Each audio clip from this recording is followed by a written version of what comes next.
Oke, Assalamualaikum warahmatullahi wabarakatuh.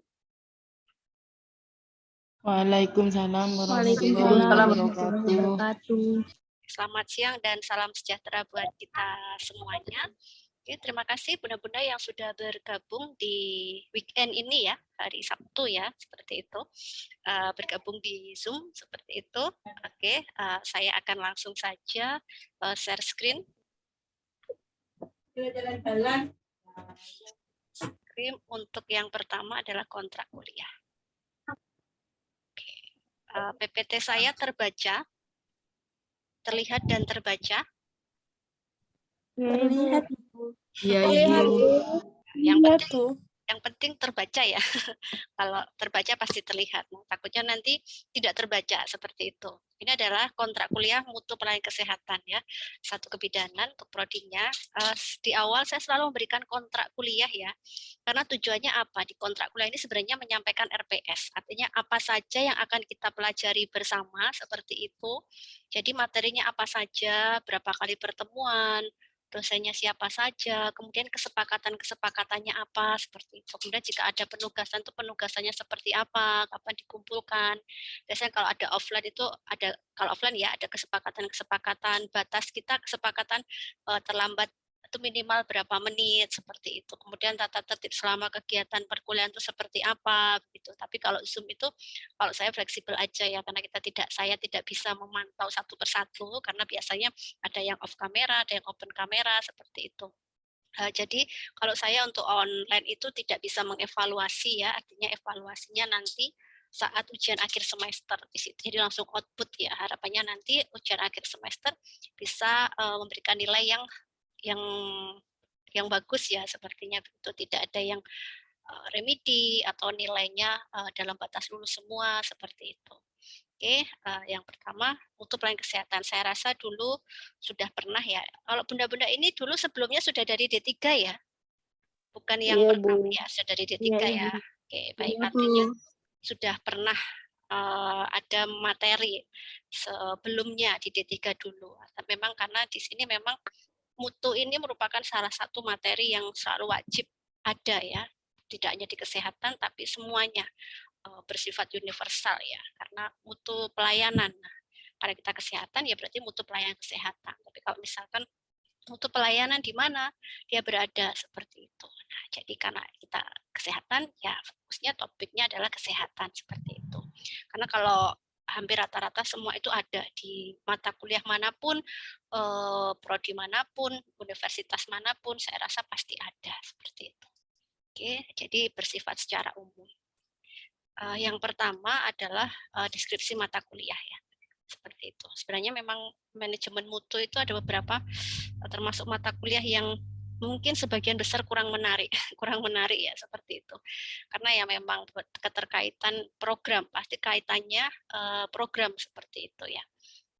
Kemudian deskripsi mata kuliahnya di sini adalah mata kuliah ini memberikan kemampuan pada mahasiswa untuk memahami pelayanan kebidanan dengan pokok bahasan, konsep dasar pelayanan kesehatan dan pelayanan kebidanan, mutu pelayanan kesehatan dan pelayanan kebidanan itu sendiri, program menjaga mutu, standar operasi prosedur atau SOP, standar mutu pelayanan kebidanan, indikator mutu pelayanan kebidanan, metode peningkatan mutu pelayanan kebidanan, kemudian penilaian mutu pelayanan kebidanan berdasarkan PDCA, masalah pelayanan kebidanan di tingkat pelayanan primer, kebijakan pemerintah dalam sistem pelayanan kesehatan, standar profesi bidan, dan quality assurance. Seperti itu ya. Jadi secara umum deskripsi mata kuliahnya benar-benar semua sudah tahu ya di sini apa saja nanti yang akan kita pelajari seperti itu. Nah, kemudian pokok bahasanya cukup banyak sekali ya, ada sampai 13 ya. Pokok bahasan atau kalau sekarang yang dikenal istilahnya CPMK, capaian pembelajaran mata kuliah.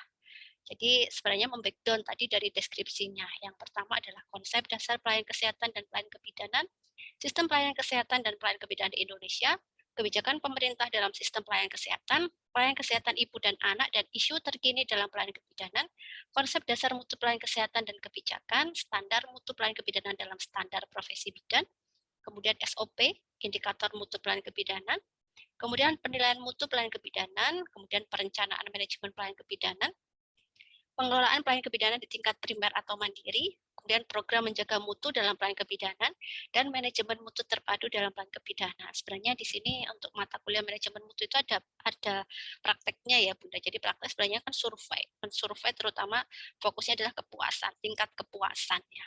Lakukan survei, kemudian setelah hasil survei itu kita analisis. Jika ada masalah kita selesaikan dengan teknik PDCA seperti itu. Karena saya memang lebih sebenarnya banyak sih teknik pengambilan teknik pemecahan masalah, tapi saya lebih suka teknik PDCA seperti itu. Jadi sebenarnya di akhir nanti, karena kebetulan saya akhirnya masuk di awal terlebih dahulu, sebenarnya kegiatan praktek itu aplikasinya lebih di materi yang kedua setelah ujian akhir semester ya. Itu ada aplikasi survei. Jadi kalau dulu itu saya memberikan penugasan untuk melakukan survei kepuasan kepada pasien langsung ya datang seperti itu. Tapi kalau Bunda sudah bekerja ya di tempat Bunda sendiri. Tapi kalau untuk masa pandemi ini sebenarnya online melalui Google Form seperti itu. Jadi ada pasien diberikan Google Form, pasiennya suruh mengisi seperti itu Google Form-nya dan itu nanti biasanya kelompok. Cuman karena saya masuknya sudah di awal terlebih dahulu, kemudian itu saya CPMK-nya di depan, saya tidak memberikan penugasan karena memang saya masuknya sudah terlambat. Jadi saya memberikan sesuai dengan CPMK yang saya terima, Bunda, seperti itu. Sebenarnya ya memang harusnya kita ada praktek seperti itu ya. Oke, itu sebenarnya nanti masuknya CPMK-nya nanti sama Bunita seperti itu. Nah, kemudian tim dosennya saya sendiri, kemudian saya PJMK ya. Oh, mohon maaf ini belum saya ganti. Bentar saya ganti dulu. Yang dulu saya tim dengan Pak Asad ya. Kalau untuk yang sekarang saya dengan Bunita. Sebentar ya, maaf ya saya ganti dulu.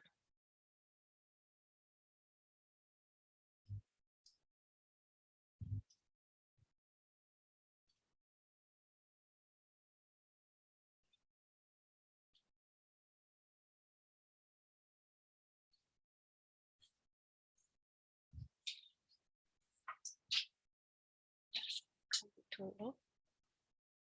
Oke.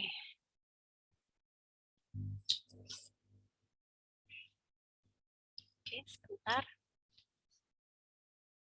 Saya slideshow dulu. Saya tim dengan Bunita. Oke. Ini rencana pembelajaran seperti itu. Jadi ada CPMK 13 itu dengan 13 di breakdown dalam 16 minggu ya. Nah, ini yang ujian akhir semesternya masuk ke 16. Nah, jadi begini Bunda, saya mungkin menyampaikan sedikit dalam mata kuliah itu dalam satu semester itu kan kita ada 6 bulan ya, 1 tahun ada 12 bulan. Nah, itu dibagi menjadi 2 semester ya. Tergantung ya, kalau semester 1, 2, 3, 4, 5, 6 seperti itu. Dan kita mengenal semester ganjil dan semester genap. Ganjil itu berarti ya 1, 3, 5 seperti itu. Karena Bunda itu kan nanti dihitungnya sampai semester 8 ya, karena S1. Berarti ya semester 1, kalau yang ganjil ya semester 1, 3, 5, 7 seperti itu. Kalau semester genap berarti semesternya 2, 4, 6, dan 8 seperti itu. Nah, 1 tahun itu kan ada 2 semester, 1 semester 6 bulan. Nah, selama 6 bulan ini kita masuknya semester genap ya.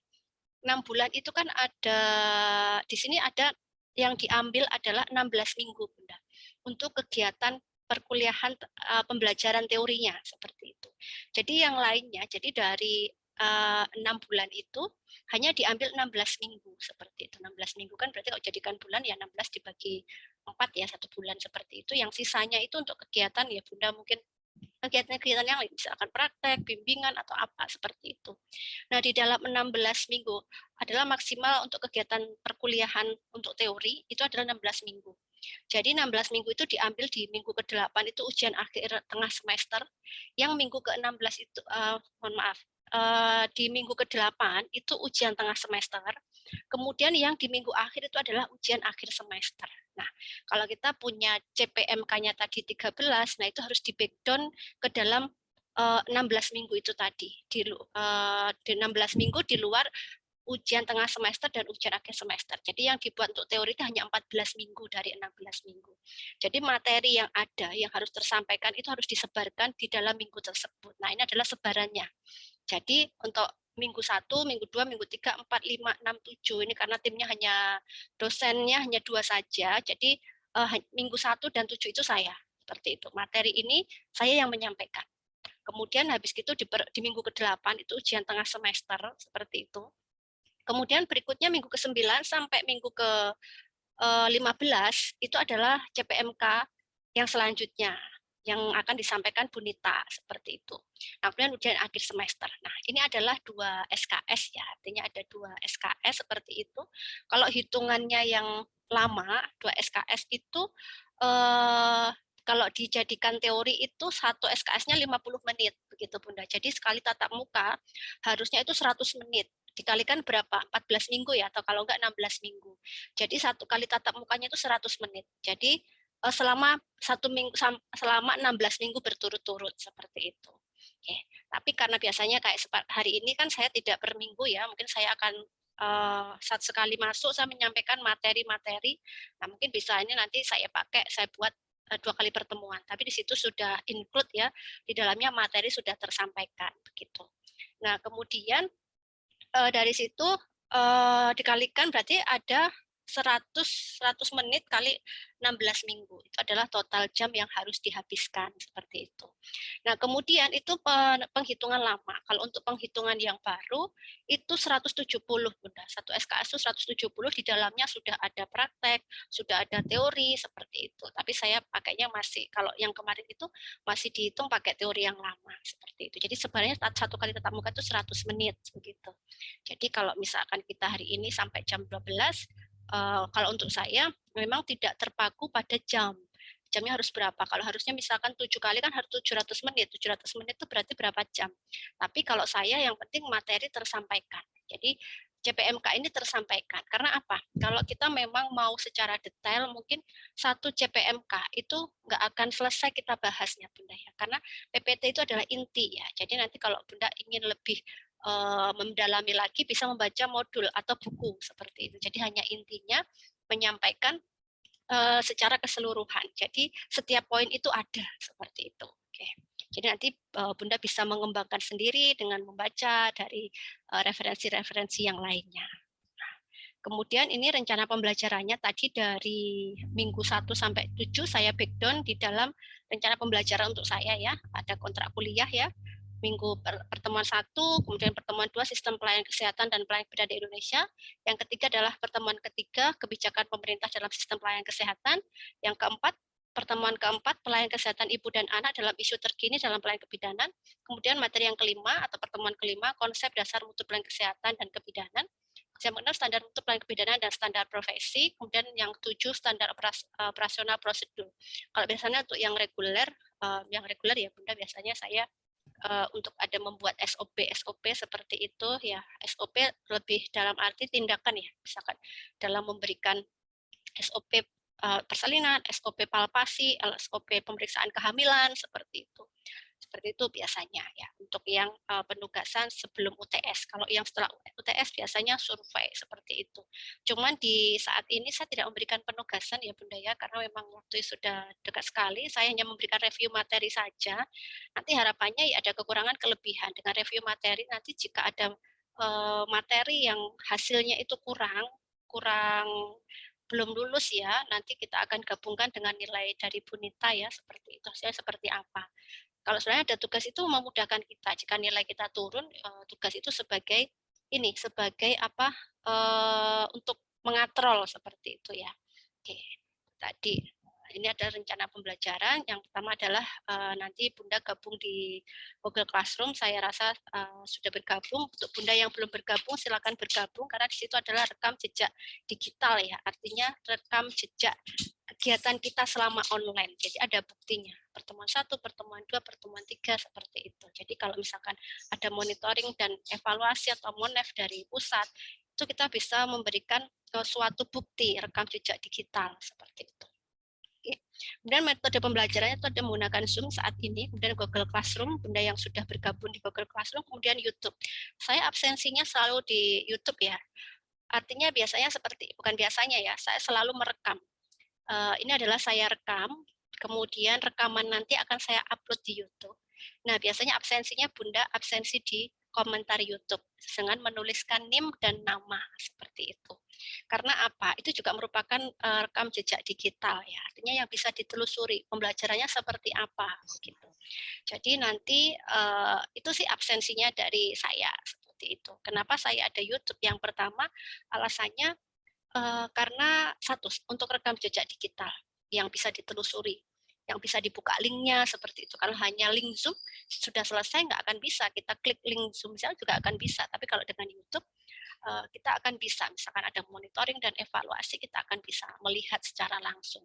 Yang kedua adalah sebagai bentuk, kan kalau online ini banyak kelemahan ya Bunda ya. Artinya karena gangguan sinyal, karena kegiatan apa seperti itu. Nah, dengan adanya rekaman di YouTube, bunda-bunda semua di sini bisa memutar ulang. Jadi misalkan ketinggalan atau apa nanti bisa memutar ulang materinya. Jadi bisa mengulang kembali seperti itu. Mungkin karena kemarin karena hujan tiba-tiba wifi-nya hilang atau karena apa, Bunda bisa memutar kembali seperti itu rekaman Zoom-nya gitu. Oke, kemudian evaluasinya ya, ini adalah ujian akhir semester dan ujian tengah semester. Nanti ujian akhir semesternya itu dengan Bunita, kemudian ujian tengah semesternya dengan saya, yaitu ujian akhir semesternya berupa review materi. Jadi nanti saat ujian akhir semester akan ada 20 materi, review soal seperti itu, bunda-bunda mengerjakan 20 soal sesuai dengan waktu yang ditentukan oleh prodi ya, misalkan 1 jam ya berarti 1 jam. Link akan tertutup secara otomatis seperti itu. Jadi kalau misalkan Bunda harus memprediksi waktu, Bunda harus pastikan sinyal yang bagus ya seperti itu. Karena itu nanti jika memang karena tiba-tiba waktunya kurang, Bunda sudah sampai masyarakat sudah mengerjakan sampai nomor 20, tiba-tiba sinyal hilang. Kasihan ya, Bunda nggak bisa submit seperti itu. Dan nilainya nggak akan keluar seperti itu. Makanya itu memang kekurangannya tuh seperti itu. Nah, kenapa kita batasi menggunakan jam? Ya karena memang namanya ujian, Bunda. Kalau offline kan Bunda ujian itu ditungguin pengawas dengan jarak. Nah, kalau kita ujiannya dengan Google Classroom, ya Google Form ya seperti ini, berbasis waktu. Jadi kan kita tidak mengawasi Bunda, artinya ya silakan Bunda memanajemen dengan waktu 1 jam. Di situ seperti apa dalam mengerjakan soal seperti itu.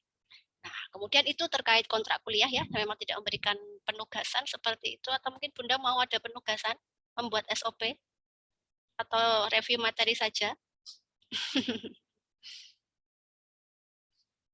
Oke, ya, sebenarnya kalau penugasan buat SOP ya, artinya misalkan SOP pemberian tablet darah, seperti itu. Itu sebenarnya, tapi saya rasa cukup dengan ini saja, review materi saja ya. Oke. Karena memang waktunya sangat dekat sekali, seperti itu. Atau mungkin ada yang mau penugasan seperti itu? Oke, itu terkait dengan kontrak ya. Nah, sebelumnya saya share di Google Classroom seperti itu. Oke. Share di Google Classroom, nah ini tadi. Saya rasa ini yang pertama ya, Google Classroom-nya manajemen pelayanan kebidanan, saya katakan sebagai rekam jejak digital. Nah ya, seperti itu. Harusnya ini sebenarnya 16 minggu ya. Harusnya di sini juga ada pertemuan selanjutnya itu dengan Bunita. Cuman kadang kalau Google Classroom-nya di saya, artinya ini tadi, nanti kalau tugas-tugasnya Bunita nggak bisa akses ke dalam, aksesnya hanya bisa melihat seperti Bunda saja, akhirnya sendiri-sendiri begitu. Nah ini sudah masuk di Google Classroom, di sini ada tugas kelas atau classwork seperti itu. Nah di sini ada 7 pertemuan, jadi saya aplikasikan 7 pertemuan di sini. Nah ada pertemuan 1, ini di sini adalah kontrak kuliah. Sebenarnya sebelum kita ke sini kita lihat terlebih dahulu ada anggota siapa saja yang, nah ini sudah 30 ya, ini saya masuk ya, tapi akun saya lain ya, ini saya masuk hanya untuk memantau saja apakah bisa dibuka atau enggak, seperti itu, saya bisa memantau seperti itu, jadi ini 29 ya, nanti yang belum bisa join silahkan, yang belum join silahkan join di Google Classroom. Nah kemudian nanti biasanya kalau ada penilaian di sini ada tugas ya, jangan lupa Bunda itu menyerahkan, biasanya akan muncul penilaiannya di situ tadi, tapi saya tidak memberikan penugasan, hanya review materi saja ya. Oke, nah jadi di sini pertemuan pertama itu adalah kontrak kuliah, saya masukkan di sini seperti itu. Nah di sini ada kontrak kuliah, saya masukkan konsep dasar mutu pelayanan materinya, kemudian ada RPS-nya. RPS ya, manajemen mutu seperti itu. Jadi materinya apa saja seperti itu. Kemudian selanjutnya pertemuan kedua ini adalah materinya tentang ini tadi sistem pelayanan kesehatan seperti itu. Nah, kemudian di sini sudah ada materi semua. Kemudian pertemuan ketiga ada materi juga di sini kebijakan pelayanan kebidanan begitu. Kemudian untuk kebijakan sebenarnya mohon maaf ya karena apa namanya sumbernya masih lama. Harusnya kan ini sudah SDGs ya, tapi di ini masih MDGs ya. Nah, itu. Jadi saya belum sempat review lagi, tapi sebenarnya pada intinya sama karena saya melihat capaian dan targetnya juga belum terpenuhi ya. Artinya kalau belum terpenuhi ya belum ada pembaruan. Mungkin ada beberapa pembaruan, tapi kalau saya melihat masih sama sih seperti itu. Hanya memang sudah kalau yang sekarang SDGs seperti itu. Yang mungkin bunda-bunda yang di pelayanan yang sudah bekerja mungkin bisa mengevaluasi nanti apakah ada perubahan terkait antara SDGs ini sama MDGs seperti itu. Tadi kebijakan, karena kebijakan itu selalu berubah-ubah ya Bunda ya. Namanya kebijakan itu seperti apa? Kebijakan itu kita mengeluarkan suatu aturan seperti itu, suatu aturan yang mungkin sudah ada undang-undang, sudah ada PP, peraturan atau mungkin Kemenkes, keputusan Menteri Kesehatan atau apalah seperti itu. Tapi saat diaplikasikan itu ternyata tidak sesuai. Artinya tidak sesuai dengan apa yang sudah diundang-undangkan. Nah, dengan ketidaksesuaian itu bukan berarti tidak dilakukan, tapi muncullah suatu kebijakan seperti itu. Jadi kebijakan itu peraturan yang muncul di luar yang sudah disepakati seperti itu. Jadi ada kebijakan. Makanya kebijakan itu ya beragam sekali ya. Artinya kebijakan itu terjadi berdasarkan situasional yang ada. Makanya kebijakan itu selalu berubah-ubah, apalagi kita di masa pandemi ini. Kalau kita sudah ada kayak dulu misalkan Renstra, Renov, atau mungkin data profil, kita kan pasti punya Renstra. Jangkauan ke depannya bagaimana. Dengan tidak ada pandemi aja banyak target atau sasaran mungkin yang tidak tercapai. Mungkin benar di pelayanan mungkin juga bisa berpendapat ya. Contohnya cakupan K1, K4, cakupan apapun masih ada yang bermasalah. Bukan bermasalah, belum tercapai. Itu yang tanpa ada pandemi. Apalagi dengan ada pandemi, kacau semua ya. Artinya merubah segala kebijakan. Contohnya yang kebijakan tentang antenatal care, kebijakan tentang pelayanan kesehatan menjadi berubah. Sudah ada SOP, contohnya pemeriksaan ibu hamil atau posyandu atau apa dengan adanya pandemi langsung berubah semua. Nah, berubah semua kan belum itu kan karena suatu pandemi ya, suatu wabah yang muncul secara tiba-tiba seperti itu. Nah, kan tidak ada peraturan, tidak ada peraturan yang mengatur sebenarnya. Mungkin kalau terjadi wabah seperti itu kan kita nggak menyangka kalau wabahnya itu sampai harus cuci tangan, masuk di segala elemen. Nah, itu bagaimana saat ini harus ada sesuatu yang baru. Nah, makanya itu disebut kebijakan. Seperti itu ya. Misalkan sama juga, contohnya kalau di pendidikan, misalkan mau dilakukan gini, misalkan kita mau ujian proposal atau ujian skripsi seperti itu. SOP-nya itu adalah ini, sebelum mendaftar ujian proposal itu harus ACC dosen pembimbing sama mungkin melunasi pembayaran apa kayak gitu. Nah, ternyata ada salah satu yang belum terpenuhi, tapi secara jadwal harus dilakukan. Nah, itu bagaimana supaya tetap bisa ikut ujian. Nah, makanya muncul kebijakan. Artinya mungkin salah satu belum terpenuhi ya sudah membuat surat pernyataan atau apa. Nah, itu contoh kecil seperti itu. Apalagi kalau di dalam pelayanan kepada masyarakat yang mungkin Bunda bisa ini ya, mungkin tidak menyampaikan tapi mengangan-angan selama ini berapa banyak kebijakan yang sudah dikeluarkan dalam kita memberikan pelayanan, terutama bunda-bunda yang sudah bekerja. Kira-kira ada nggak sebenarnya aturannya begini, tapi karena begini berubah. Gimana Bunda? Banyak nggak seperti itu Bunda? Ada pengalaman seperti itu? Saya rasa ada ya, banyak ya artinya. Dan kita nggak bisa, kebijakan itu nggak bisa langsung kita ambil, tapi harus dirapatkan terlebih dahulu, dievaluasi seperti itu. Saya rasa banyak terjadi di dalam pelayanan. Karena itu kadang SOP, kadang teori itu tidak bisa kita implementasikan di dalam pelayanan secara langsung. Karena ada hal-hal tertentu yang memang tidak bisa, seperti itu.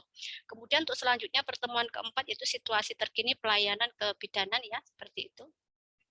Nah, itu tadi ada pedoman ANC terpadu dan dulu ya, pelayanan di masa pandemi seperti itu. Nanti beberapa materi ini mungkin saya tidak membahas semua ya, nanti Bunda bisa baca sendiri. Ini kemudian ada pelayanan KI isu terkini ya, seperti itu nanti hanya berapa saja nanti Bunda bisa baca, masih banyak sekali ya Bunda. Apalagi sekarang yang ANC, saya kenapa lebih banyak ANC, karena memang departemen saya adalah antenatal care ya, atau kehamilan ya. Seperti itu. Kemudian juga pelayanan antenatal care yang sudah 6 kali 6 kali kunjungan ya. 6 kali bukan kunjungan. Nanti ada apa? Pemeriksaan 6 kali. Dulu kan 4 kali ya, sekarang 6 itu sebenarnya sudah nanti saya tambahkan. Kemudian kegawat daruratan ya, rujukan kegawat daruratan di situ nanti belum saya tambahkan ya.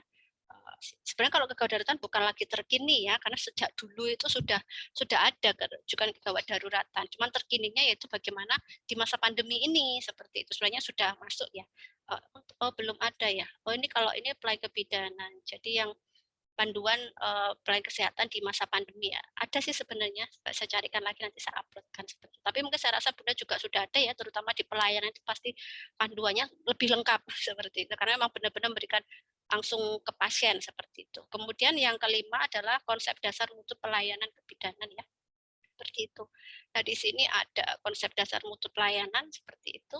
Nah, kemudian selanjutnya untuk pertemuan yang keenam itu ada standar mutu pelayanan di sini. Oke, seperti itu. Ada standar mutu, semua ada standarnya ya.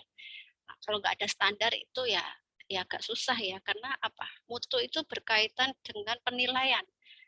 Penilaian berdasarkan dasarnya kepuasan. Nah, untuk memenuhi mutu itu adalah sesuatu yang membuat kita itu senang, puas seperti itu. Nah, itu bersifat subjektivitas. Kalau kita mau mengikuti seseorang itu puas, artinya kalau kita mungkin satu orang nggak akan bisa, Bunda, karena setiap orang itu berbeda. Contohnya HP saya Oppo, ini barang ya, bukan jasa. HP saya Oppo, tipe apa gitu, saya sudah puas, saya sudah senang gitu. Karena saya memilih, pasti saya senang kayak gitu. Menurut saya sudah senang seperti itu. Tapi buat orang lain belum tentu dia senang, mungkin dia akan memilih Samsung atau apa. Makanya di situ untuk memenuhi mutu yang baik dalam melakukan pelayanan kesehatan harus ada standar. Kalau nggak ada standarnya, ya nggak akan tercapai kayak gitu. Makanya dengan adanya standar, makanya kita melihat kalau mau pelayanan yang bagus, yang ini ada kelas VIP seperti itu, ada yang pakai BPJS, non BPJS kayak seperti itu.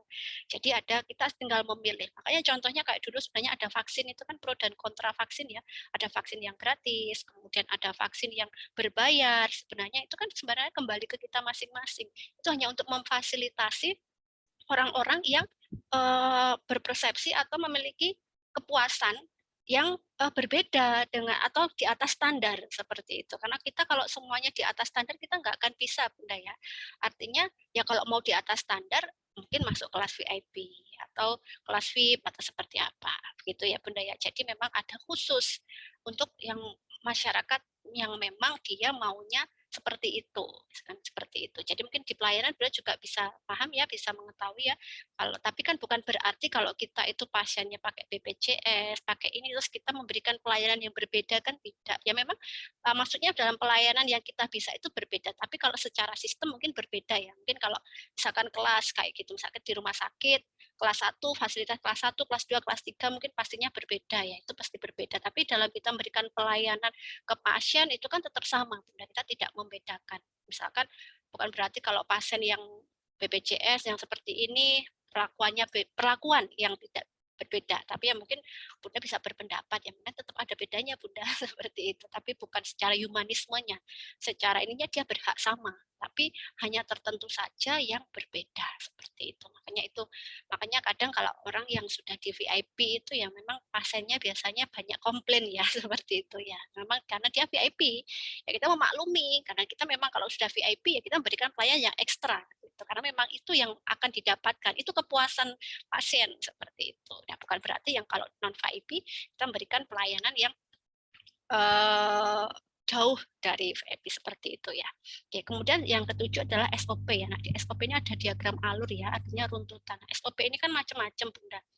SOP ini sebenarnya lebih ke program ya, tapi kalau kita sederhana aja ya, kalau kita di pelayanan artinya saya nanti arahnya SOP-nya saat tindakan kita, saat kita memberikan tindakan pada pasien. Misalkan pelayanan antenatal care, SOP-nya seperti apa, pemeriksaan palpasi, SOP-nya seperti apa yang sehari-hari kita lakukan. Jadi SOP untuk tindakan kita.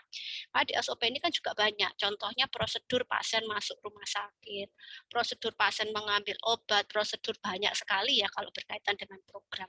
Tapi sebenarnya ya harusnya dua-duanya ya SOP. Jadi sebenarnya kita punya kumpulan SOP, harapannya sebenarnya seperti itu.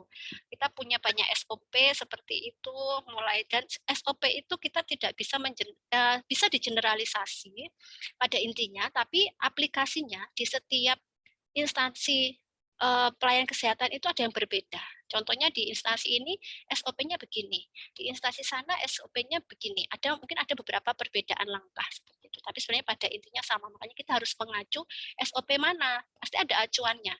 Dari acuan itu kita breakdown sendiri, karena biasanya pemegang kebijakan ya itu biasanya berbeda. Nah, mungkin Bunda pernah menemukan ya, misalkan SOP rujukan kayak gitu ya. Misalkan merujuk di 2 rumah sakit yang berbeda kayak gitu. Oh, kalau di rumah sakit ini kalau rujukan itu harus begini dulu. Kalau di rumah sakit sana rujukannya harus begini dulu. Apakah itu salah? Nah, itu juga tidak salah karena mereka memiliki pedoman masing-masing dan ada kebijakan masing-masing. Keterkaitan kebijakannya itu berbeda Bunda di setiap instansi pelayanan kesehatan. Nah, itu kenapa kok bisa berbeda ya? Kembali ke situasi di tempat mereka bekerja atau instansi itu pasti ada permasalahan yang berbeda juga. Saya rasa Bunda sangat paham ya di sini ya. Itu. Nah, itu. Kemudian yang terakhir adalah ujian tengah semester ini pada minggu ke-8 ya yang direncanakan nanti hari minggu depan ya. Semoga kalau ini nanti belum selesai, mungkin saya rasa 1 kali pertemuan lagi. Entah kapan kita bisa masuk ya. Seperti itu. Kalau misalkan memang mentok-mentok belum bisa, nggak apa-apa. Kita mundurkan, nanti saya izinkan dulu untuk ujian akhir semesternya kan mengisi form ya, nanti nggak apa-apa. Mungkin kalau memang belum bisa, saya akan minta waktu di pertemuan setelah UAS kita waktu untuk ujian tengah semester hanya mengisi soal sebanyak 20 itu saja, begitu selesai. Jadi ujian tengah semester nanti Bunda klik di sini, ini memang masih terkunci ya karena saya belum buka. Nanti Bunda akan klik di sini ada 20 soal yang saya katakan tadi, nanti berbasis waktu seperti itu. Ya, itu ya Bunda ya. Jadi Bunda tidak perlu khawatir meskipun memang sudah terlewati seperti itu karena memang belum selesai dan memang saya kemarin banyak sekali, padat sekali kegiatan di dalam dan di luar ya Bunda, terutama 2 kali ikut pelatihan yang saya katakan tadi via Zoom ya Bunda ya. Dan memang kehadiran itu tidak ditentukan dari absen, memang tidak ada absen, tapi dari kehadiran kita open kamera ya. Jadi maksimal open kamera itu 80% kehadiran baru kita dinyatakan lulus ya. Jadi tidak ada, makanya tidak bisa ngapa-ngapain kemarin selama pelatihan pertama 2 hari, kemudian selanjutnya 3 hari dan beberapa program yang harus saya selesaikan seperti itu ya. Mohon maaf sebelumnya. Kemarin agak sampai janji di awal April sampai mundur sampai akhirnya nanti saya yang menghubungi takut PHP banyak PHP seperti itu. Oke. Itu ya Bunda ya, tapi harapan saya dengan saya memberikan materi di sini artinya secara SOP Bunda mendapatkan semua materi yang ada. Cuman mungkin ada permasalahannya tidak bisa menjelaskan secara detail satu persatu, mungkin hanya sebagian-sebagian karena memang tidak bisa kita jelaskan semuanya. Nanti Bunda bisa pengkayaan ya, artinya pengkayaan bisa kalau misalkan oh Bu di RPS kok belum ada, masih ada yang kurang karena yang PPT itu poin. Nah, itu Bunda bisa membaca nanti buku-buku referensi untuk pengkayaan ya. Kalau materi-materi yang belum ada, misalkan di RPS belum ada, Bunda bisa. Yang penting kan sudah ada. Materinya apa Bunda bisa searching sendiri. Karena sebenarnya kalau materi seperti ini sebenarnya kita sama Bunda, cuman mungkin saya sudah membaca dulu begitu. Jadi saya sudah membaca dulu. Kalau Bunda sama-sama membaca ya saya rasa sama seperti itu. Itu ya Bunda ya, perlu saya sampaikan terkait kontrak kuliah. Dari kontrak kuliah ini ada yang mau ditanyakan Bunda? Belum ada ya? Oke. Kemudian untuk selanjutnya adalah yang pertama tadi apa? Pertemuan pertama tadi konsep dasar ya. Oke ya, ini konsep dasar. Saya share dulu konsep dasar. Nah, ini. Selalu ya konsep dasar ya, ini masih pertemuan pertama ya. Selalu menjadi dasar dari awal mereview konsep dasar itu adalah fondasi atau sebelum kita belajar intinya kalau pemanasan lah seperti itu sebelum kita berbicara tentang yang lanjut itu kita ada recall dulu. Pelan-pelan terlebih dahulu, baru nanti materi berikutnya, kedua, ketiga, keempat. Karena kalau belum ada konsep dasar, tiba-tiba langsung masuk inti, itu akan susah ya. Tapi saya percaya Bunda-Bunda semua sudah ada sebenarnya. Konsep dasar mungkin ini tidak perlu harusnya untuk Bunda, karena sudah ada. Cuman ini harus tetap kita berikan untuk memanggil kembali memori yang pernah kita terima dulu, seperti itu. Jadi ini adalah mengenang, bukan yang apa ya, ini lagi, merekal, memanggil lagi. Apakah masih ingat seperti itu? Ataukah sama sekali sudah lupa seperti itu ya. Jadi ini adalah konsep dasar mutu pelayanan kesehatan dan kebidanan ya. Oke. Kemudian yang pertama, ini tadi selalu ada sub CPMK. Kalau tadi itu adalah CPMK, capaian pembelajaran mata kuliah. Kalau ini adalah sub CPMK-nya. Jadi bagian terkecilnya lagi seperti itu. Jadi harapannya setelah mendapatkan perkuliahan, mahasiswa mampu memahami konsep dasar mutu pelayanan kesehatan dan kebidanan. Yang pertama menjelaskan pengertian mutu, menjelaskan persepsi, dimensi, dan manfaat program jaminan mutu. Nah, nanti kita akan di sini akan membahas tentang mutu itu apa sih sebenarnya. Gitu. Tadi sempat saya singgung ya, mutu itu adalah dasarnya adalah kepuasan ya. Artinya kita bisa mengatakan mutu itu baik, dia bermutu seperti itu. Dasarnya apa? Ya karena ada kepuasan di kita. Kita merasa senang, kita merasa puas. Nah, artinya kita berbicara, oh ini bagus. Bahkan kalau sudah kita berbicara bagus, bahkan kita merekomendasikan, oh ini loh bagus, coba oh kayak gitu ya. Silahkan dicoba, itu kalau bagus. Tapi kalau sudah sekali kita mencoba kita kecewa, nggak sesuai, jangankan merekomendasikan ya sudah enggak. Kalau mereka tidak merekomendasikan, justru jangan di sini gitu. Nah, begitu. Jadi kalau kita keterkaitannya adalah dengan karena kita bergerak di bidang jasa ya Bunda ya. Jadi jasa ada barang dan jasa. Kalau barang itu kan dia tidak punya perasaan, kita bisa aja. Artinya sesuai yang kita mau karena barang itu nggak ada protes nggak apa kita mau memindahkan mau manajemen mau mengatur yang namanya barang tinggal yang punya barang itu boleh nggak yang penting yang punya barang diizinkan ya sudah nggak ada masalah tapi kalau yang kita atur itu jasa berkaitan dengan seseorang kita nggak bisa seperti itu karena orang itu bisa protes bisa menolak bisa nggak mau seperti itu harus ada izin pasti ya nah itu yang dimaksud dengan mutu. Jadi mutu produk dan jasa. Nah, di sini kan memang produk dan jasa atau barang dan jasa adalah seluruh gabungan sifat-sifat produk atau jasa pelayanan dari pemasaran, engineering, manufaktur, dan peralihan di mana produk atau jasa pelayanan dalam penggunaannya akan bertemu dengan harapan pelanggan. Jadi saat kita membeli sesuatu atau kita memerlukan pelayanan sesuatu, kita kan pasti berharap mendapatkan apa yang kita inginkan sesuai dengan harapan kita. Nah, kalau sesuai dengan harapan kita, pasti kita akan puas. Yang saya katakan tadi, saat kita menginginkan sesuatu yang sesuai dengan harapan, kita akan senang. Nah, kita akan mengatakan itu bermutu seperti itu. Nah, mutu itu sendiri itu dalam persepsi sasaran ya atau customer service. Tapi kalau persepsi mutu berdasarkan kita program itu adalah yang dikatakan bermutu itu sesuai aturan, sesuai aturan, sesuai standar. Nah itu harus ada jaminannya atau harus ada evaluasi atau monitoringnya. Kalau di dalam pendidikan adalah akreditasi, gitu ya. Jadi akreditasi itu untuk mengevaluasi pelayanan yang diberikan. Nah, apakah sudah sesuai? Mungkin kalau di puskesmas ya ISO, ada juga akreditasi juga ya, seperti itu. Nah, kadang memang sesuai dengan mutu itu, kadang sesuatu itu memang banyak sekali ya Bunda ya. Karena kalau kita berdasar SOP itu harus runtut, harus semua itu ada. Kadang kita di lahan itu nggak sesuai dengan SOP, akhirnya kita potong lintas. Tidak sesuai bukan berarti tidak benar, tapi hanya karena memang materi atau aplikasi tidak bisa diterapkan, tidak bisa diaplikasikan di dalam pelayanan. Contohnya saja yang simpel, ada 60 langkah asuhan persalinan. Nah, sekarang saya tanya sama Bunda, selama Bunda melayani persalinan, apakah benar-benar ini bukan pertanyaan menjebak ya, hanya ini apa perbedaan antara yang teori dengan di lapangan. Apakah kita selama ini benar-benar menerapkan 60 langkah seperti itu. Nah, itu jawabannya kembali ke Bunda dan saya juga tidak misalkan Bunda tidak sesuai 60 langkah saya juga tidak bisa menyalahkan. Kalau misalkan Bunda harus sesuai dengan 60 langkah ini kembali ke Bunda seperti itu. Contohnya seperti itu. Apakah bisa diterapkan 60 langkah sesuai gitu ya. Mungkin artinya Bunda yang bisa berbicara. Kalau enggak kesulitannya apa? Kalau bisa bagaimana seperti itu. Nah, apakah itu salah? Kalau itu salah kan buktinya juga sudah, artinya persalinan menolong persalinan juga sudah banyak bayi yang lahir, sudah berapa persalinan kayak gitu ya. Artinya seperti itu. Jadi, nah kalau di situ adanya suatu kebijakan seperti itu. Nah, jadi itu tadi harus sesuai dengan harapan, ini mutu yang berdasarkan dari sistem seperti itu. Sebenarnya harus, apakah itu tidak bermutu kalau tidak sesuai dengan 60 langkah? Kan juga tidak seperti itu. Itu ya Bunda. Jadi mutu dari persepsi pasien atau customer dan mutu berdasarkan kita sebagai pelayanan, memberi pelayanan. Jadi yang dikatakan mutu adalah kepuasan. Nah, di sini kepuasan itu tidak hanya kepuasan kepada pasien saja. Seolah-olah kan kita dituntut, pokoknya harus ada kepuasan pasien. Artinya pasien harus puas.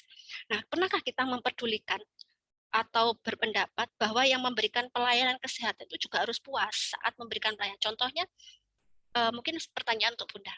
Pernah nggak Bunda saat Bunda bekerja, setelah Bunda memberikan pelayanan itu merasa puas? Satu. Yang kedua, pernah nggak Bunda setelah memberikan pelayanan kepada pasien itu merasa tidak puas? Monggo Bunda yang mau berpendapat. Pernah nggak merasakan seperti itu?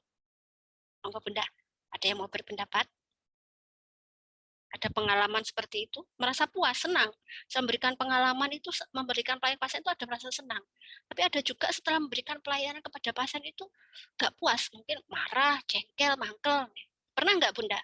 Coba, monggo Bunda.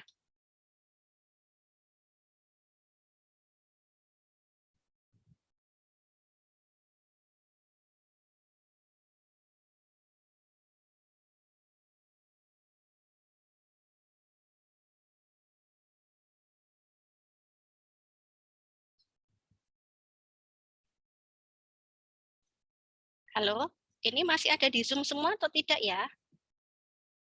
Masih, Bu. Masih, Bu. Ya, ayo monggo. Coba punya pengalaman enggak, Bunda? Saat memberikan pelayanan ke pasien itu merasa puas atau mungkin sebaliknya?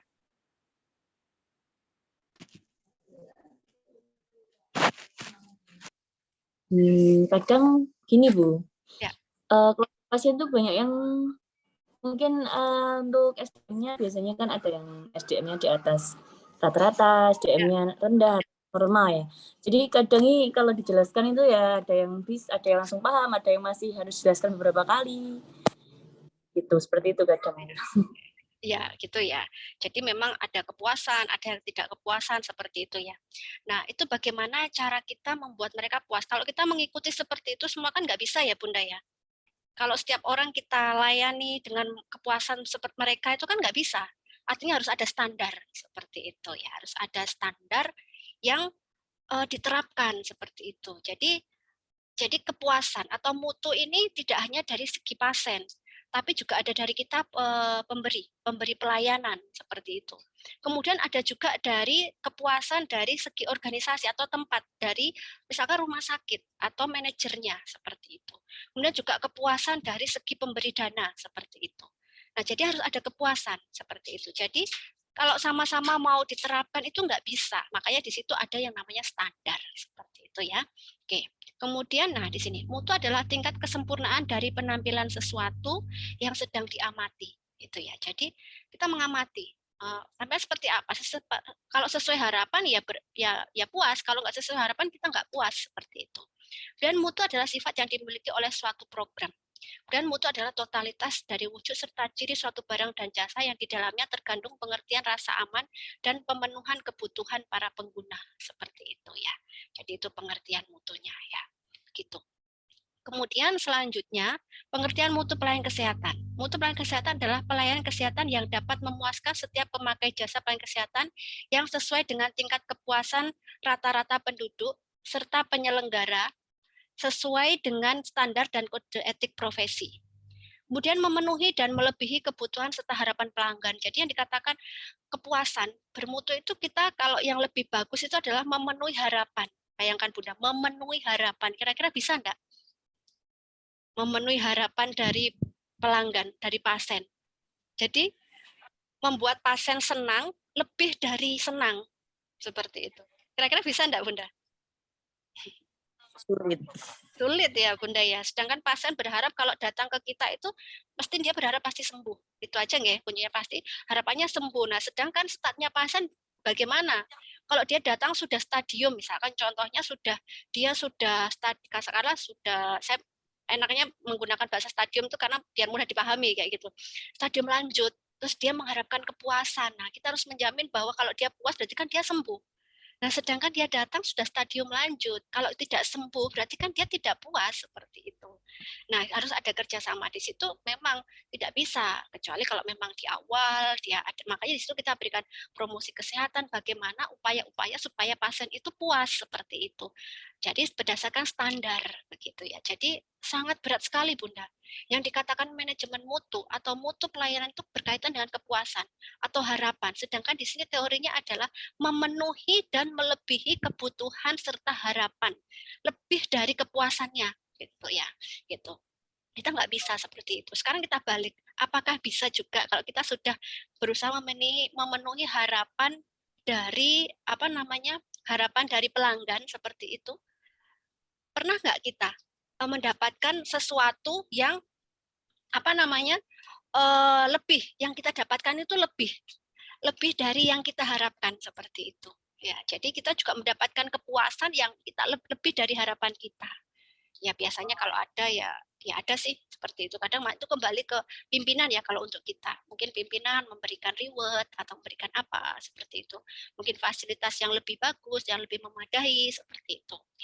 Kemudian selanjutnya beberapa definisi profesional tentang mutu. Antara lain, mutu adalah gambaran total sifat dari suatu produk atau jasa pelayanan yang berhubungan dengan kemampuannya untuk memberikan kebutuhan kepuasan. American Society for Quality Control. Mutu adalah fitness for use atau kemampuan kecocokan penggunaan. Ya. Kemudian mutu adalah kesesuaian terhadap permintaan persyaratan. Ya, seperti itu ya. Itu adalah beberapa definisi profesional tentang mutu. Kemudian selanjutnya, banyak arti tentang mutu, namun dua di antaranya sangat penting bagi manajer, meskipun tidak menyadarinya, yaitu ini tadi. Mutu sebagai keistimewaan produk. Di mata pelanggan, semakin baik keistimewaan produk, semakin tinggi mutunya. Mutu berarti bebas dari kekurangan atau defisiensi. Di mata pelanggan, semakin sedikit kekurangan, semakin baik mutunya di mata pelanggan ya, seperti itu. Kemudian selanjutnya, keistimewaan produk yang memenuhi kebutuhan pelanggan. Mutu yang lebih tinggi dari produk memungkinkan memberikan manfaat. Yaitu tadi manfaat untuk apa? Di sini. Ya, kalau kita berkaitan dengan pelayanan kesehatan, ya intinya harapannya adalah satu saja, pasien itu sembuh. Gitu ya. Pasien sembuh. Nah, kadang pasien itu begini, kalau dia sudah punya sugesti ya, artinya kadang dia sakit. Kalau dia sudah punya hubungan yang baik, kadang hanya ketemu dengan petugas kesehatan aja itu sudah sembuh, belum diintervensi begitu ya Bunda ya. Ada ya, saya itu juga ada. Belum diobati gitu loh, udah ketemu sama mungkin bu bidanya sudah sembuh seperti itu. Jadi sudah belum ada intervensi seperti itu. Jadi meningkatkan kepuasan pelanggan, membuat produk mudah laku dijual, memenangkan persaingan, meningkatkan pangsa pasar, memperoleh pemasukan dari penjualan, menjamin harga premium.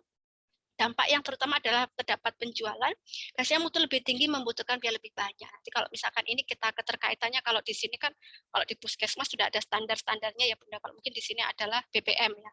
BPM kan sudah ada standar dari IPI ya, atau mungkin dari profesi seperti itu, tarif-tarif ya. Jadi intinya di sini memenangkan persaingan bukan berarti untuk biaya lebih murah di sini, seperti kan tidak. Artinya sudah ada standar di situ. Nah, bagaimana kita bisa memenangkan adalah tadi memberikan harapan di luar pelanggan seperti itu. Contohnya kalau misalkan di IK Strada seperti itu, kalau sekolah bidan lulus bisa menolong persalinan itu sudah ada yang wajar memang gitu ya. Tapi apa nilai plusnya? Satu, ada bahasa Inggris, kemudian ada juga kuliah-kuliah tamu. Karena apa? Kita melihat situasi saat ini bahwa ternyata lulusan bidan itu tentunya yang reguler ya, yang belum bekerja ya. Ada justru banyak yang bekerja di bank, ada yang kadang masuk di partai politik seperti itu. Nah, di situ kita menangkap peluang bahwa ternyata harus ada ilmu yang dibekali seperti itu. Jadi ada khusus untuk manajemen, ada kuliah-kuliah tamu seperti itu. Nah, itu adalah salah satu bentuk memberikan harapan di luar ini kepuasan pelanggan seperti itu ya. Jadi itu, nah kita bagaimana? Mungkin Bunda yang punya BPM atau mungkin di puskesmas Bunda tempat bekerja, saya rasa Bunda bisa mendeskripsikan. Kira-kira saya rasa pasti Bunda bisa memahami apa kelebihan dari tempat bekerja Bunda. Makanya kadang kalau akreditasi itu pasti ditanya, apa pencirinya? Apa kelebihannya, apa perbedaan dari yang lain, itu biasanya sangat penting di situ. Dan perbedaan itu sesuai dengan mutu atau tidak, melebihi harapan pelanggan atau tidak. Jangan sampai kelebihan kita itu menjadi ini menjatuhkan dari yang lainnya. Contohnya misalkan harga, misalkan pertolongan persalinan kalau di sini katakanlah 500. Sebenarnya jangan sampai tiba-tiba di sini kita buat 300 seperti itu. Nah, itu kan sudah bukan persaingan lagi, tapi ya ada bahasa istilahnya sudah tidak sehat seperti itu. Jadi kita tetap bersaing, artinya sama-sama memberikan pelayan kepuasan kepada pasien, tapi kita bisa memberikan harapan yang melebihi kepuasan dari pelanggan. Nah, caranya bagaimana? Melihat situasi saat ini yang ada. Seperti itu. Nah, kemudian mutu yang bebas dari kekurangan ini. Sebenarnya kalau kita berbicara mutu itu sangat berat ya Bunda ya. Karena kita berusaha memenuhi dari semua permintaan pelanggan. Yang tadi harapannya adalah melebihi dari harapan. Itu. Mutu yang lebih tinggi memungkinkan untuk mengurangi tingkat kesalahan, mengurangi pekerjaan ulang dan pemborosan, mengurangi kegagalan di lapangan, beban garansi, mengurangi ketidakpuasan pelanggan, mengurangi keharusan memeriksa dan menguji, memendekkan waktu guna melempar produk baru ke pasar, tingkatkan hasil atau kapasitas, meningkatkan kinerja pengiriman, dampak utama biaya, biasanya mutu lebih tinggi, biayanya lebih sedikit. Jadi artinya begitu. Harapannya kan kalau ditanya harapannya pasien apa? Datang bisa sembuh, biayanya murah, kemudian dapat pelayanan yang ramah seperti itu kan, seperti itu kan ya. Tapi kalau dia sudah katakanlah dia sudah ada kepuasan, itu kadang dia nggak akan berpikir seperti itu lagi. Meskipun mahal karena saya sudah cocok kayak gitu, nggak apa-apa. Meskipun jauh karena saya sudah cocok nggak apa-apa gitu. Makanya itu tadi berbanding terbalik Bunda. Ada beberapa yang berpendapat dia puas karena tadi bahasa Jawanya gini, sudah wis cedek, murah, terus kemudian pelayanannya juga ramah kayak gitu. Itu harapan secara semua orang. Tapi kalau sudah ada tingkatan, artinya ada tingkatan yang lebih, artinya tingkatan yang apa ya? Itu biasanya masuk di VIP ya. Makanya itu tadi saya katakan dia sudah tingkatnya berbeda. Artinya di atas standar ya. Biasanya dia akan bilang seperti ini. Dia akan memilih produk yang memang itu mahal, tapi dia puas. Kalau enggak itu enggak mau, meskipun mahal enggak apa-apa, gitu ya. Jadi ada yang begitu. Artinya mungkin ada ya pasien atau pengalaman dari keluarga Bunda atau mungkin kenalan atau seperti apa, dia enggak mau kalau enggak di rumah sakit itu, atau dia enggak mau kalau enggak di situ, misalkan contohnya, karena itu tadi dia sudah tersugesti. Mahal enggak apa-apa, gitu ya. Mahal loh ini nggak apa-apa gitu. Karena saya pelayanannya baik di sini, mahal nggak apa-apa daripada di sana murah, tapi nah kan pasti begitu. Kemudian juga ada jauh misalkan orang mungkin kalau yang kata mungkin di Indonesia ada, tapi orang maunya berobat di luar negeri kayak gitu. Padahal kan di luar negeri mahal. Kita ke luar negeri saja harus punya setidaknya ada tabungan berapa begitu ya di rekening kita seperti itu. Tapi kan karena memang dia mampu, kadang seperti itu. Kemampuan dia untuk di luar standar, di atas standar itu kadang yang tadi, makanya kalau untuk ekonomi menengah ke atas itu rata-rata mereka akan langsung memilih nggak mau ribet gitu loh. Artinya ya mungkin bunda-bunda pernah ya ada BPJS dan non BPJS. Kalau saya lebih langsung ke pakai umum aja. Nah, mungkin bunda punya pengalaman di situ karena kalau ini lama-lama seperti itu. Nah, makanya kadang enggak lah saya nggak apa-apa bayar tapi cepat. Nah, kayak begitu ya. Jadi itu harapannya. Gitu. Kemudian selanjutnya manajemen mutu. Ya, di sini manajemen mutu itu ada input, ada struktur dan proses pelayanan, kemudian ada outcome. Nah, kemudian manajemen mutu ya, manajemen mutu. Jadi manajemen mutu itu ada input, ada struktur dan proses pelayanan, kemudian outcome. Seperti itu. Outcome-nya seperti apa? Ada output, ada input, ada output, ada outcome. Sebenarnya apa bedanya outcome sama output? Nah, Bunda ada yang bisa memberikan contoh? Apa bedanya contohnya outcome dan output? Bisa memberikan contoh? Bisa memberikan contoh tidak?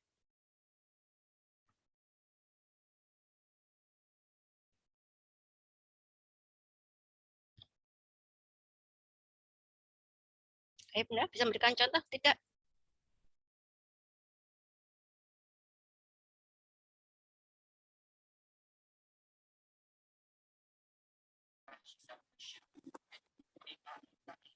Kita bacanya ya sesuai kita baca bahasa Indonesia. Cuma namanya itu ada bahasa kita ya. Tapi nah, pembelajaran bahasa Jerman ini ada di Bunda, bisa memberikan contoh?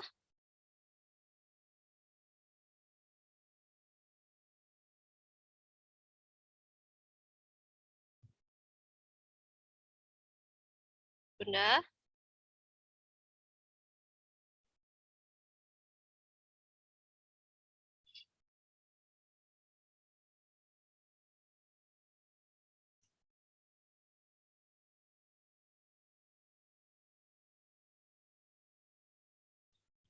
Ini kemana semua ya? Halo?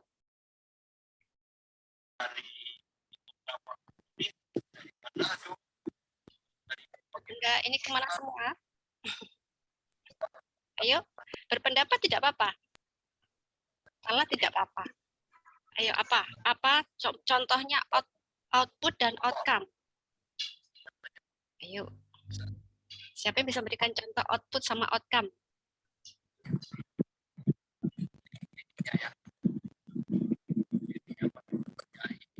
yang di sana klinikum di bawah ada akademi di mereka punya orang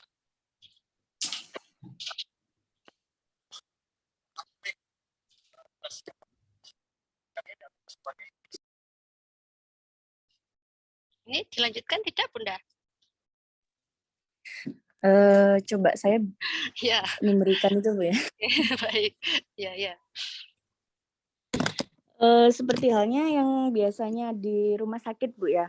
Ya. Kalau untuk output sendiri itu biasanya untuk hasil dari pelayanan sendiri. Jadi semisal untuk tingkat kepuasannya kan biasanya kita harus outputnya yang bagus ya, seperti untuk penampilan atau percakapan ke pasien dan sebagainya, ataupun tindakan pelayanan ke pasien, tindakan pelayanan ke pasien yang baik dan sesuai skill dan sesuai SOP yang berlaku ya Bu. Lalu outcome-nya yang dihasilkan pasien menjadi baik dan sembuh serta kepuasannya meningkat gitu Bu. Betul sekali ya Bu Luvia ya. Itu memang betul sekali ya. Artinya tapi saya mengapresiasi seperti itu. Jadi misalkan contoh ya. Contoh itu kan tadi Bu Luvia sudah memberikan contoh di pelayanan. Ini saya berikan contoh yang simpel di pendidikan ya. Output itu adalah saat ini mahasiswa mau kuliah ya, mungkin mahasiswa kuliah di Castrada, inputnya kan siswa kuliah inputnya. Prosesnya kan pembelajaran selama kalau D3 ya 3 tahun, kalau S1 ya selama 4 tahun, seperti itu ya. Itu adalah prosesnya, di situ ada proses bermacam-macam. Nah, outputnya adalah mahasiswa menyelesaikan perkuliahan, selesai. Dia di wisuda selesai. Itu outputnya, dia menyelesaikan perkuliahannya. Nah, outcome-nya salah satunya, mahasiswa sudah bekerja. Begitu lulus, mahasiswa dapat pekerjaan. Begitu lulus, mahasiswa lulus uji kompetensi, seperti itu ya. Jadi contoh, dari Bu Rita tadi sudah benar, sangat benar sekali. Jadi outcome itu tidak bisa dilihat saat ini, gitu. Jadi kalau yang saat ini tuh dilihat kuliah pasti lulus kayak gitu. Jadi kalau misalkan inputnya mahasiswa, prosesnya kuliah, outputnya lulus kuliah, gitu. Simpelnya begitu. Nah, outcome-nya apa? Ya, setelah lulus kuliah mahasiswa kan bekerja. Dia bekerja mendapatkan sesuai dengan pekerjaannya. Nah, mungkin Bunda bisa memberikan contoh-contoh yang lainnya seperti itu. Contohnya kalau kita diberikan dalam pelayanan tadi, seperti diberikan contoh tadi Bu Lutfia sudah benar, sangat benar sekali. Terima kasih, saya apresiasi. Dan juga contohnya misalkan ini, inputnya pasien mau KB kayak gitu ya. Dan prosesnya diberikan injeksi KB. Nah, outputnya apa? Ya, pasien sudah KB seperti itu. Kalau injeksi ya pasien sudah diinjeksi. Outcome-nya apa? Tidak terjadi kegagalan seperti itu. Tidak terjadi kegagalan KB. Ada jarak anaknya 2 tahun. Nah, itu salah satu outcome-nya. Itu ya Bunda ya. Jadi intinya manajemen itu seperti itu. Nah, bagaimana kepuasan itu di mana? Ya di prosesnya, proses pelayanan itu tadi.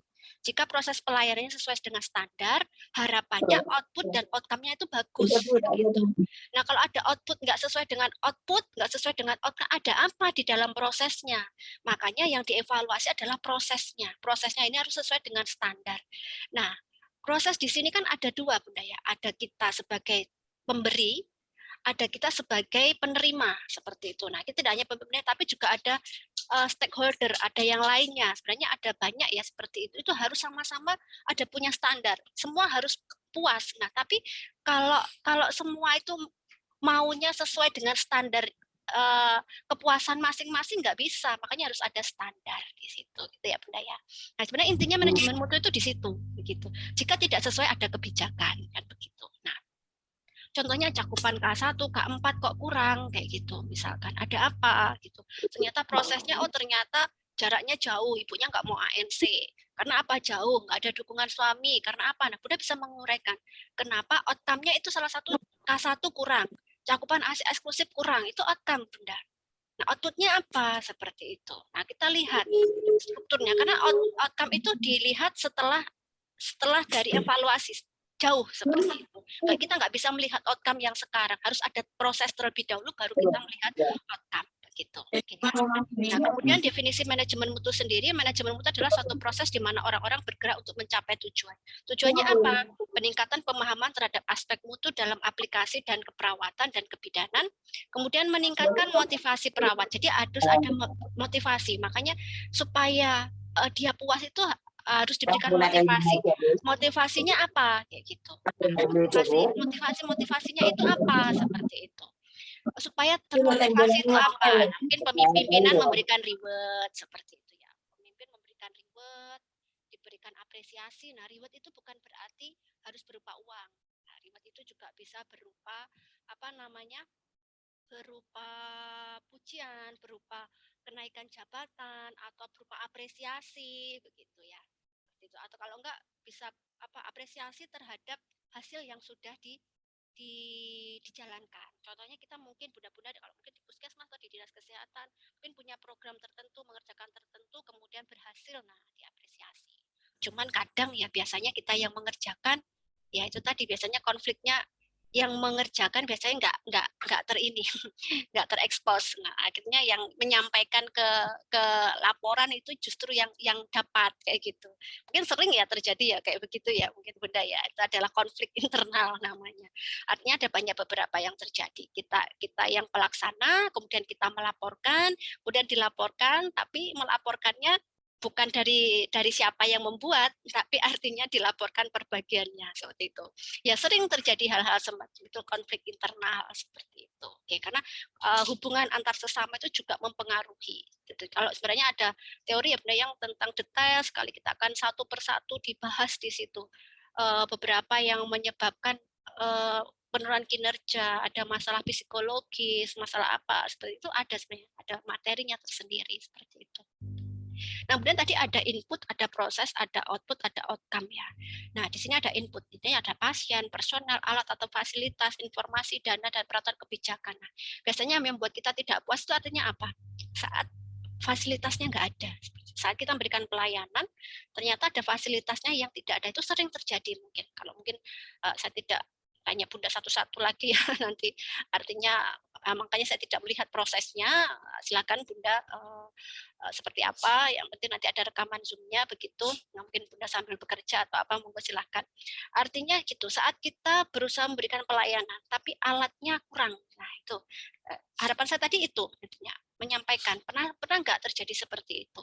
Saat kita memberikan pelayanan tiba-tiba alatnya nggak ada seperti itu, atau kita harus pakai uang pribadi terlebih dahulu, atau kalau enggak fasilitasnya kurang seperti itu. Nah, itu mungkin juga terjadi. Itu ketidakpuasan. Kita akhirnya merasa nggak puas. Karena apa? Pelayanan saya itu nggak maksimal karena alatnya nggak ada. Mungkin sudah ada. Mungkin pernah Bunda cerita.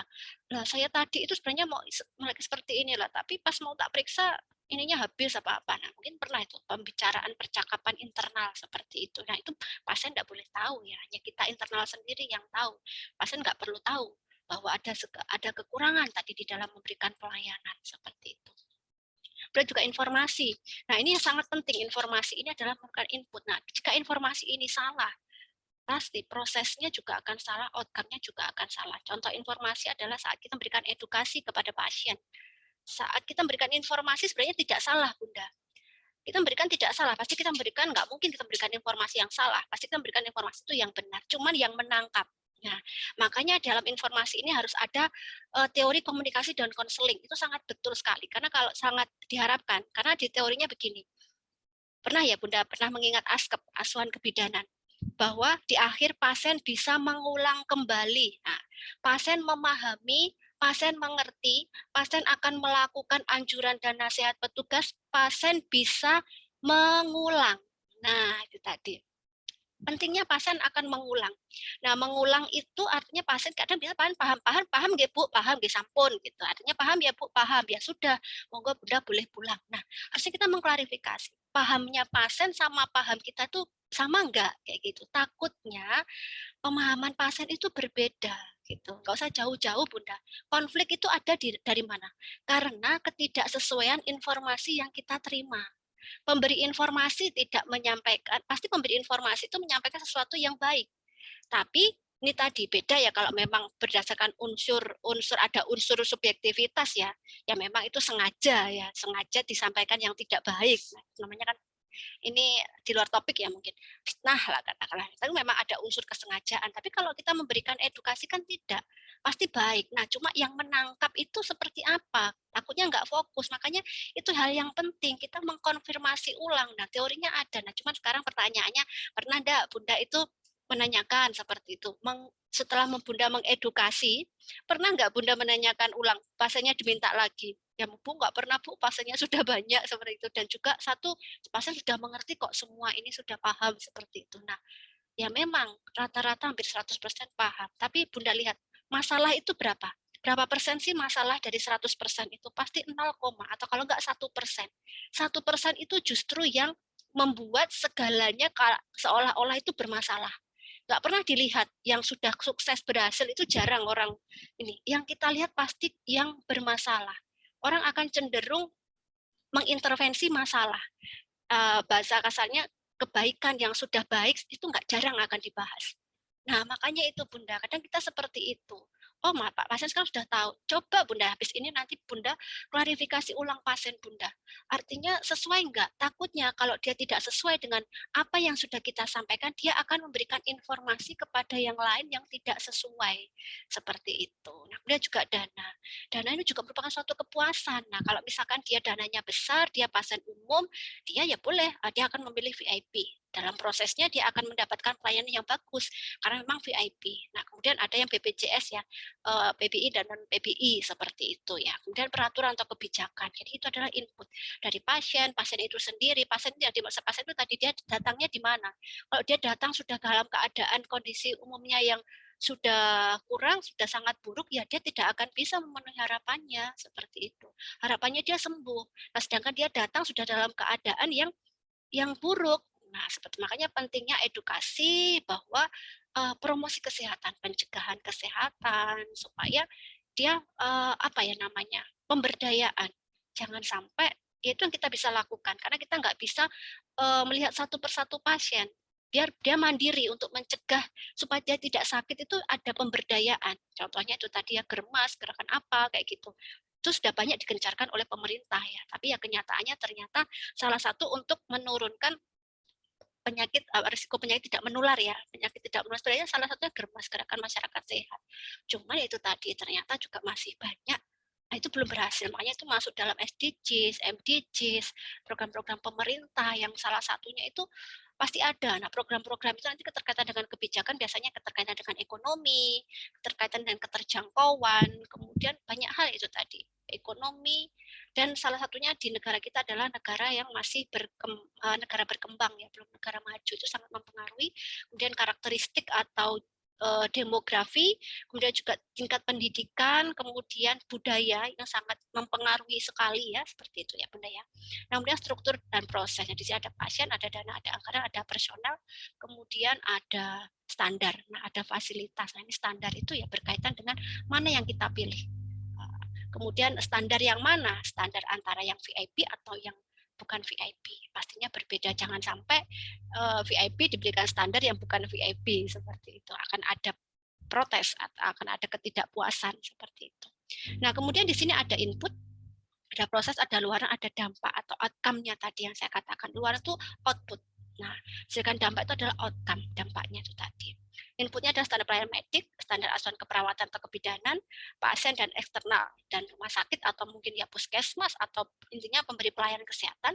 Dan proses ini ada pelayanan rawat inap atau juga mungkin rawat jalan ya, intinya ini hanya satu sisi saja yang berikan contoh ya. Kemudian pelayanan penunjang medik, nah ini luaran, ini hanya satu sisi saja ya Bunda ya. Sebenarnya kan kalau diberikan nggak hanya rumah sakit saja, ada puskesmas, ada rawat inap, ada rawat jalan.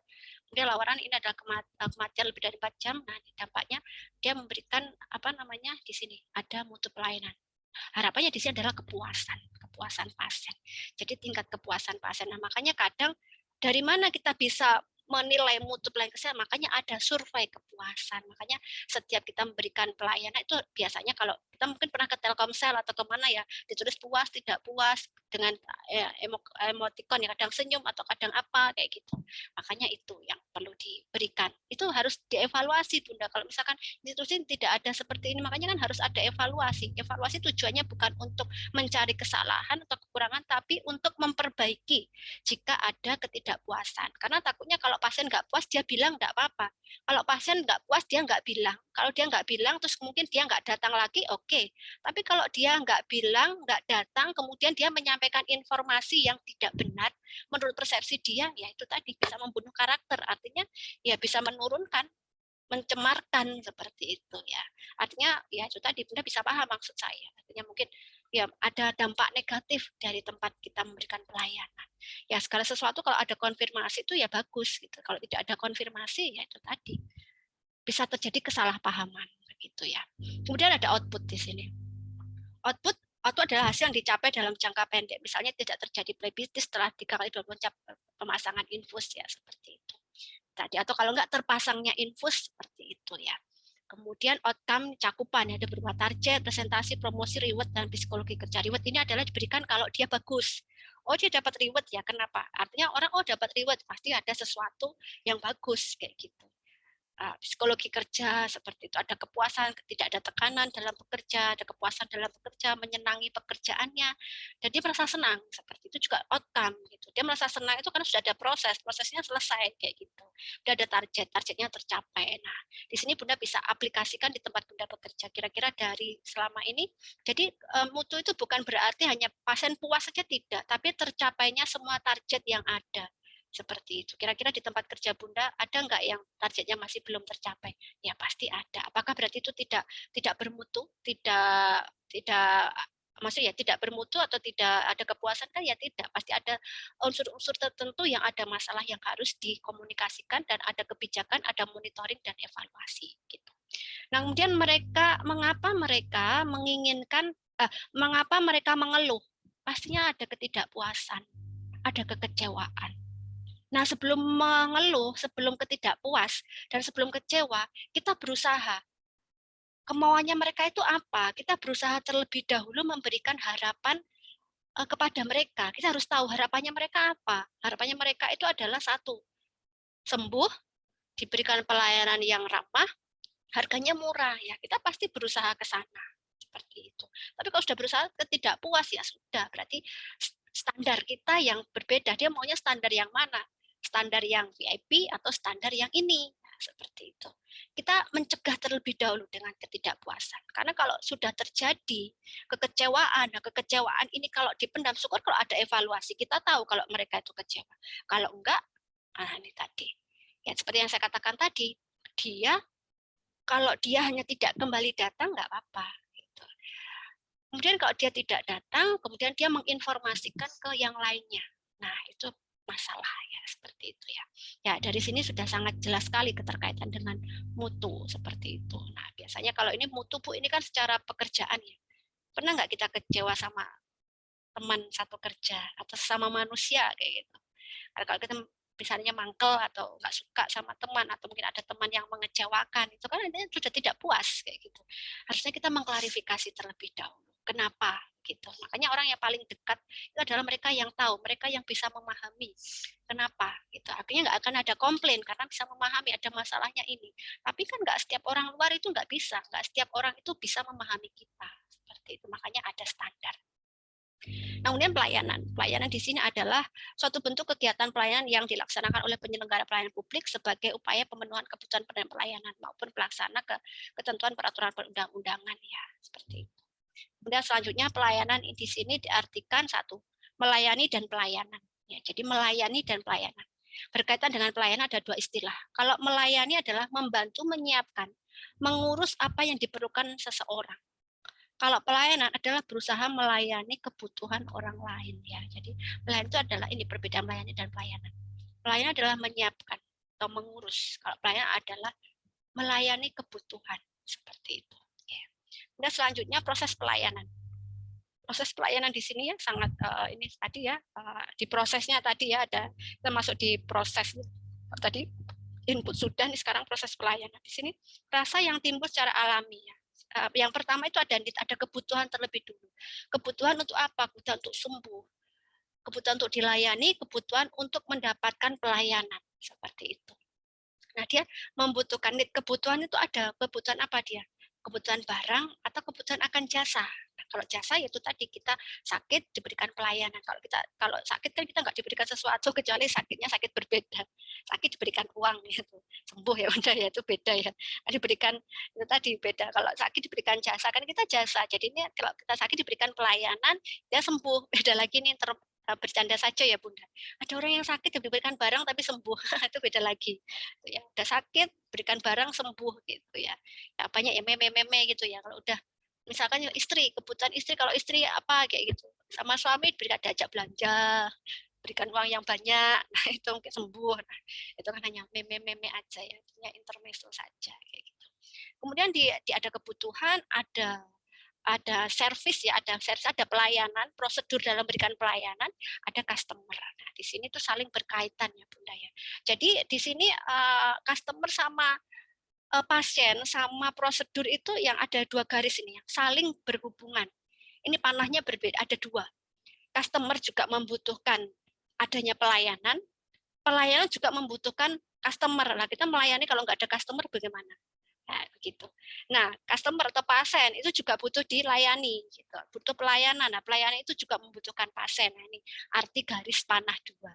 Kalau gini customer ada kebutuhan, ya sudah, dia hanya satu panah saja. Customer membutuhkan Customer membutuhkan apa? Membutuhkan servis atau membutuhkan pelayanan. Nah, apa? Berupa apa? Berupa barang atau berupa jasa, begitu. Nah, ini kebutuhannya. Kemudian selanjutnya proses pelayanan, jadi melayani yaitu. Melayani membantu menyiapkan apa yang diperlukan seseorang. Kalau pelayanan usaha melayani kebutuhan orang lain. Nah, pada dasarnya merupakan kegiatan yang ditawarkan oleh organisasi atau perorangan kepada konsumen yang bersifat tidak terwujud karena jasa ya Bunda ya. Bisa dirasakan saja seperti itu. Kemudian selanjutnya juga merupakan usaha apa saja yang mempertinggi kepuasan pelanggan. Ya, seperti itu ya. Apa saja yang usaha supaya kepuasan itu semakin meningkat seperti itu. Oke. Kemudian selanjutnya ini harapannya konsumen itu seperti ini. Tindakan apa untuk memperbaiki prosesnya? Bukan konsumen ya kita juga. Dengan adanya kepuasan itu supaya pelanggan puas itu kita punya apa? Punya pemikiran apa? Upayanya apa? Kayak gitu. Nah, salah satu kita harus berpikir, Bunda, di era seperti ini. Makanya sekarang di era online itu Bunda lihat, sekarang banyak iklan di mana-mana, ya kan? Bunda coba buka Facebook, Bunda buka Instagram, pokoknya intinya sosial media. Begitu Bunda buka itu kan langsung aja muncul kayak iklan-iklan. Nah, itu salah satu merupakan upaya bagaimana mendapatkan pelanggan seperti itu.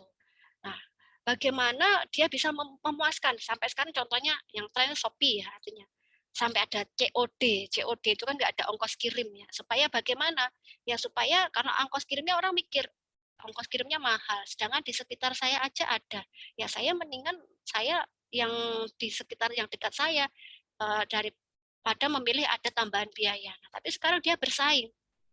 Bagaimana caranya tidak ada ongkos kirim, contohnya begitu. Jadi artinya sama. Ya orang akan memilih, saya loh di rumah nggak kemana-mana, saya dengan belanja aplikasi itu kan barang ya, saya belanja dengan aplikasi, saya mengeluarkan yang sama. Saya nggak antri, saya juga dapat. Nah itu. Nah sama juga pernah digagas oleh almarhum Prof. Sandu ya, artinya halodoc, nah, seperti itu ya. Ada halodoc itu artinya sekarang ada fasilitas misalkan di lab kayak gitu.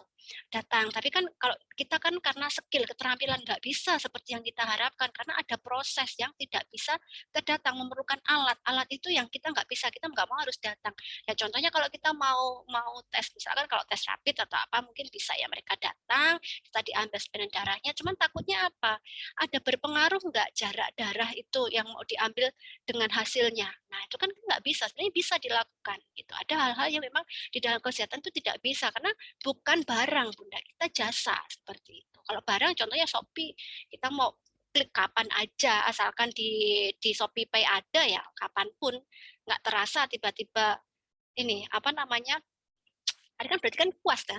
Kalau misalkan coba Bunda kalau yang suka coba kalau Bunda lihat aplikasi belanja online Bunda, kita berbicara jasa ya. Coba lihat aplikasi Bunda online. Ada nggak barang dikemas? Banyak nggak barang dikemas begitu. Apalagi kalau mendekati 3344 kayak gitu. Artinya kalau semakin kita banyak, artinya kita puas dengan aplikasi itu seperti itu ya. Jadi bagaimana? Jadi tindakan apa untuk memperbaiki proses? Apa yang harus diproses? Faktor yang mempengaruhi pemanfaatan jasa lain itu apa? Apakah ukuran dan harapan konsumen? Apakah apa namanya kebutuhannya dan kapan diperlukan? Nah, contohnya nih kalau mau hari raya, coba sekarang bukan hari sebelum hari raya puasa dulu ya Bunda ya. Kalau pas puasa coba di sore hari sepanjang jalan ada apa Bunda? Ya Bunda, sepanjang jalan ada apa Bunda kalau sore hari? Apa Bunda? Sepanjang jalan kalau sore hari puasa ini. Ini berkaitan dengan apa iya, apa kebutuhan dan kapan diperlukan? Iya, karena ini mau bulan puasa. Kita sudah tahu kebutuhannya kalau mau sore itu mau berbuka puasa seperti itu. Nah, ini memudahkan. Banyak mau masak sebenarnya, tapi kita menyediakan sesuatu di luar harapan. Daripada masak, waktunya juga bukan terbuang ya sebenarnya ya Pak. Waktunya ada waktu, sekarang kemudian di jalan-jalan disiapkan sesuatu menu yang sudah enak, murah. Nah, orang kan tertarik di situ. Jadi coba kalau nggak bulan puasa, ya akan berkurang kan Bunda tentunya. Nah, itu harus berdasarkan kebutuhan terlebih dulu, ada survei pasar terlebih dulu. Jangan sampai kita tidak sesuai dengan kebutuhannya juga nggak akan, bukan kesalahan dari customer kalau nggak ada yang datang kayak gitu. Jadi kalau misalnya mau lebaran seperti ini, Bunda coba nih, buka apa 50% diskonnya. Padahal bahkan sampai 75% ya toh Bunda, kalau mau lebaran begini. Mungkin apa buatan? Nah, itu sebenarnya adalah melihat peluang. Nah, kita terapkan dalam bentuk jasa ya. Itu kan barang ya. Memang barang itu bisa kita intervensi ya. Kalau untuk jasa itu ya memang susah. Nih kita terapkan kepada pasien. Pasien butuhnya apa ya? Sembuh itu loh, Bunda. Yang diharapkan paling sembuh gratis. Nah, itu adalah diskon potongan ya. Cuman kadang kalau kita sudah di atas standar itu kita akan curiga. Kenapa kok diskonnya sampai besar sekali? Ada apa? Gitu. Kenapa kok gratis gitu? Makanya kadang ada orang yang kritis. Nggak mau gratis ada apa? Kadang seseorang itu ya itu tadi kembali ke humanismenya. Nggak ada sesuatu yang gratis seperti itu. Makanya ada apa gitu. Makanya itu tadi kembali ke humanisme. Ya nggak jauh-jauh ya karena sekarang kita juga banyak yang dipalsukan, banyak yang apa, makanya ini kembali lagi Bunda ya ke masing-masing individu, ke SOP, kebijakan seperti itu. Nah ini adalah indeks kepuasan masyarakat. Nah di sini ada kesederhanaan produk pelayanan, kesesuaian persyaratan pelayanan, kejelasan petugas pelayanan, kedisiplinan petugas pelayanan. Disiplin itu juga termasuk kepuasan Bunda. Puas nggak coba kalau misalkan ada teman kita yang datangnya terlambat, apa ya mungkin dia juga mendapatkan yang sama, datangnya terlambat nggak sama, artinya juga tapi ada dampak seperti itu, ada kecilnya ada dampak. Kejelasan wewenang, artinya kalau sudah berangkat temannya belum datang, nah, otomatis kan akhirnya kalau kita tim ya nggak bisa, tim itu harus solid ya, harus bekerja sama. Kalau ada salah satu tim yang nggak solid ya akan mempengaruhi, akan terjadi ketidakpuasan.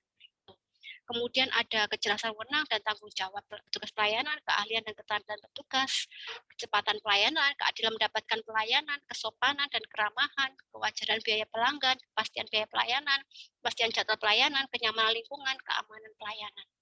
Nah, ini dalam kalau pelayanan di negara-negara maju ya, artinya sudah ada ini tadi, ada 16 aspek ya di situ ya. Nanti sebenarnya Bunda bisa pelajari apa itu asuransi, apa effectiveness, apa reliability, apa responsiveness, seperti itu. Nah, kemudian karakteristik pelayanan ya, pelayanan bisa tidak dapat diraba, sangat berlawanan sifatnya dengan barang. Makanya di sini yang cenderung rawan itu adalah, makanya dana di pemerintah itu yang paling besar dialokasikan untuk apa Bunda? Kesehatan dan pendidikan, seperti itu kan. Tapi nggak kelihatan. Kalau membangun itu kan, kalau kita mau sekarang Jokowi ya, memang dia lihat yang membangun ya, yang ditamakan, terlihat pembangunan di mana-mana, terlihat. Itu kan jasa, bisa dilihat, dibangun itu kita bisa melihat. Tapi kalau untuk pendidikan kan kita nggak akan terlihat, diinvestasikan pendidikan, kesehatan nggak terlihat. Karena karena berkaitan dengan jasa nggak bisa terlihat. Padahal mungkin masyarakat sudah dapat BPJS banyak, kemudian kalau pendidikan mungkin sudah ada mungkin beasiswa atau apa kayak gitu. Cuman kadang aplikasinya itu berlawanan ya, mungkin negara memberikan salah satu untuk bantuan apa, kesehatan atau bantuan apa, kadang ada oknum sampai akhirnya dia nggak sampai. Nah, akhirnya rakyat juga merasa nggak mendapatkan itu tadi, meskipun sudah dia nggak merasakan ada pelayanan jasa yang diberikan oleh pemerintah, nggak ngelihat karena nggak sampai ke dia, seperti itu.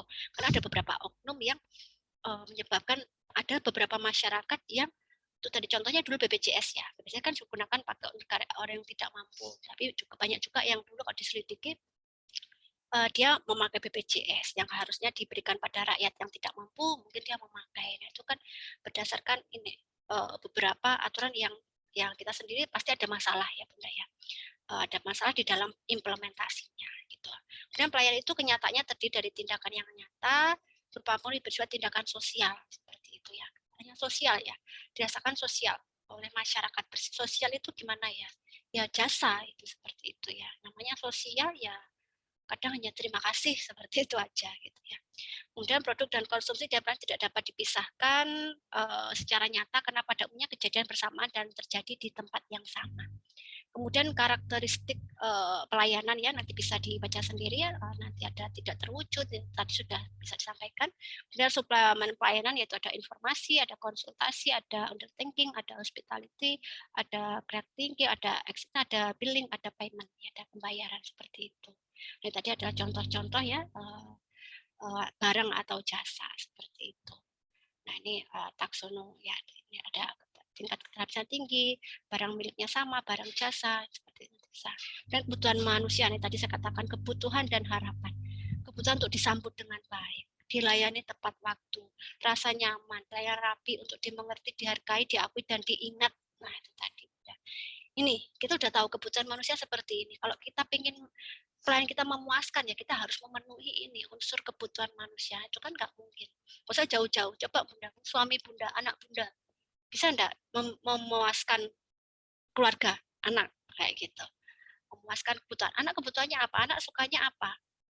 Suami sukanya apa? Nah, saat kita kepada anak memberikan sesuatu yang diberikan semua kebutuhan anak kita berikan, anak puas, akan ada dampak. Pasti akan ada dampak negatif seperti itu kalau berkaitan dengan hubungan interpersonal ya. Artinya kita bisa melihat seperti itu ya mungkin cerita di luar manajemen ya, nggak semua harapan itu kita penuhi ya. Karena kalau kita penuhi semua itu tadi contohnya kita berikan apa yang dimau anak kita penuhi akan membuat menjadi karakteristik yang tidak bagus seperti itu. Ya, gak semuanya kan kita menuruti ya Bunda, meskipun itu anak kita sendiri. Minta ini kan nggak mungkin kita urut karena kita punya aturan, kita punya standar. Begitu juga dalam memberikan pelayanan. Itu justru itu anak, hanya kita hanya internal saja. Apalagi kalau keterkaitannya dengan masyarakat. Terus tentunya pasti kebutuhannya itu permintaannya akan sangat banyak. Kebijakan pemerintah apapun akan tetap ada dua sisi Bunda. Ada sisi yang pro, ada sisi yang kontra seperti itu. Pasti itu. Nah, kemudian paradigma baik pelayanan adalah fokusnya adalah customer, fokusnya itu. Kemudian kondisi pelayanan yang diharapkan. Di sini ada keluhan masyarakat, ada harapannya ada kepuasan. Jadi merubah keluhan menjadi kepuasan susah ya Bunda ya. Siapapun presidennya mau ganti berkali-kali ya tetap akan ada masyarakat yang mengeluh, akan ada masyarakat yang puas, itu pasti. Ya, gitu. Mau ganti siapapun pasti begitu.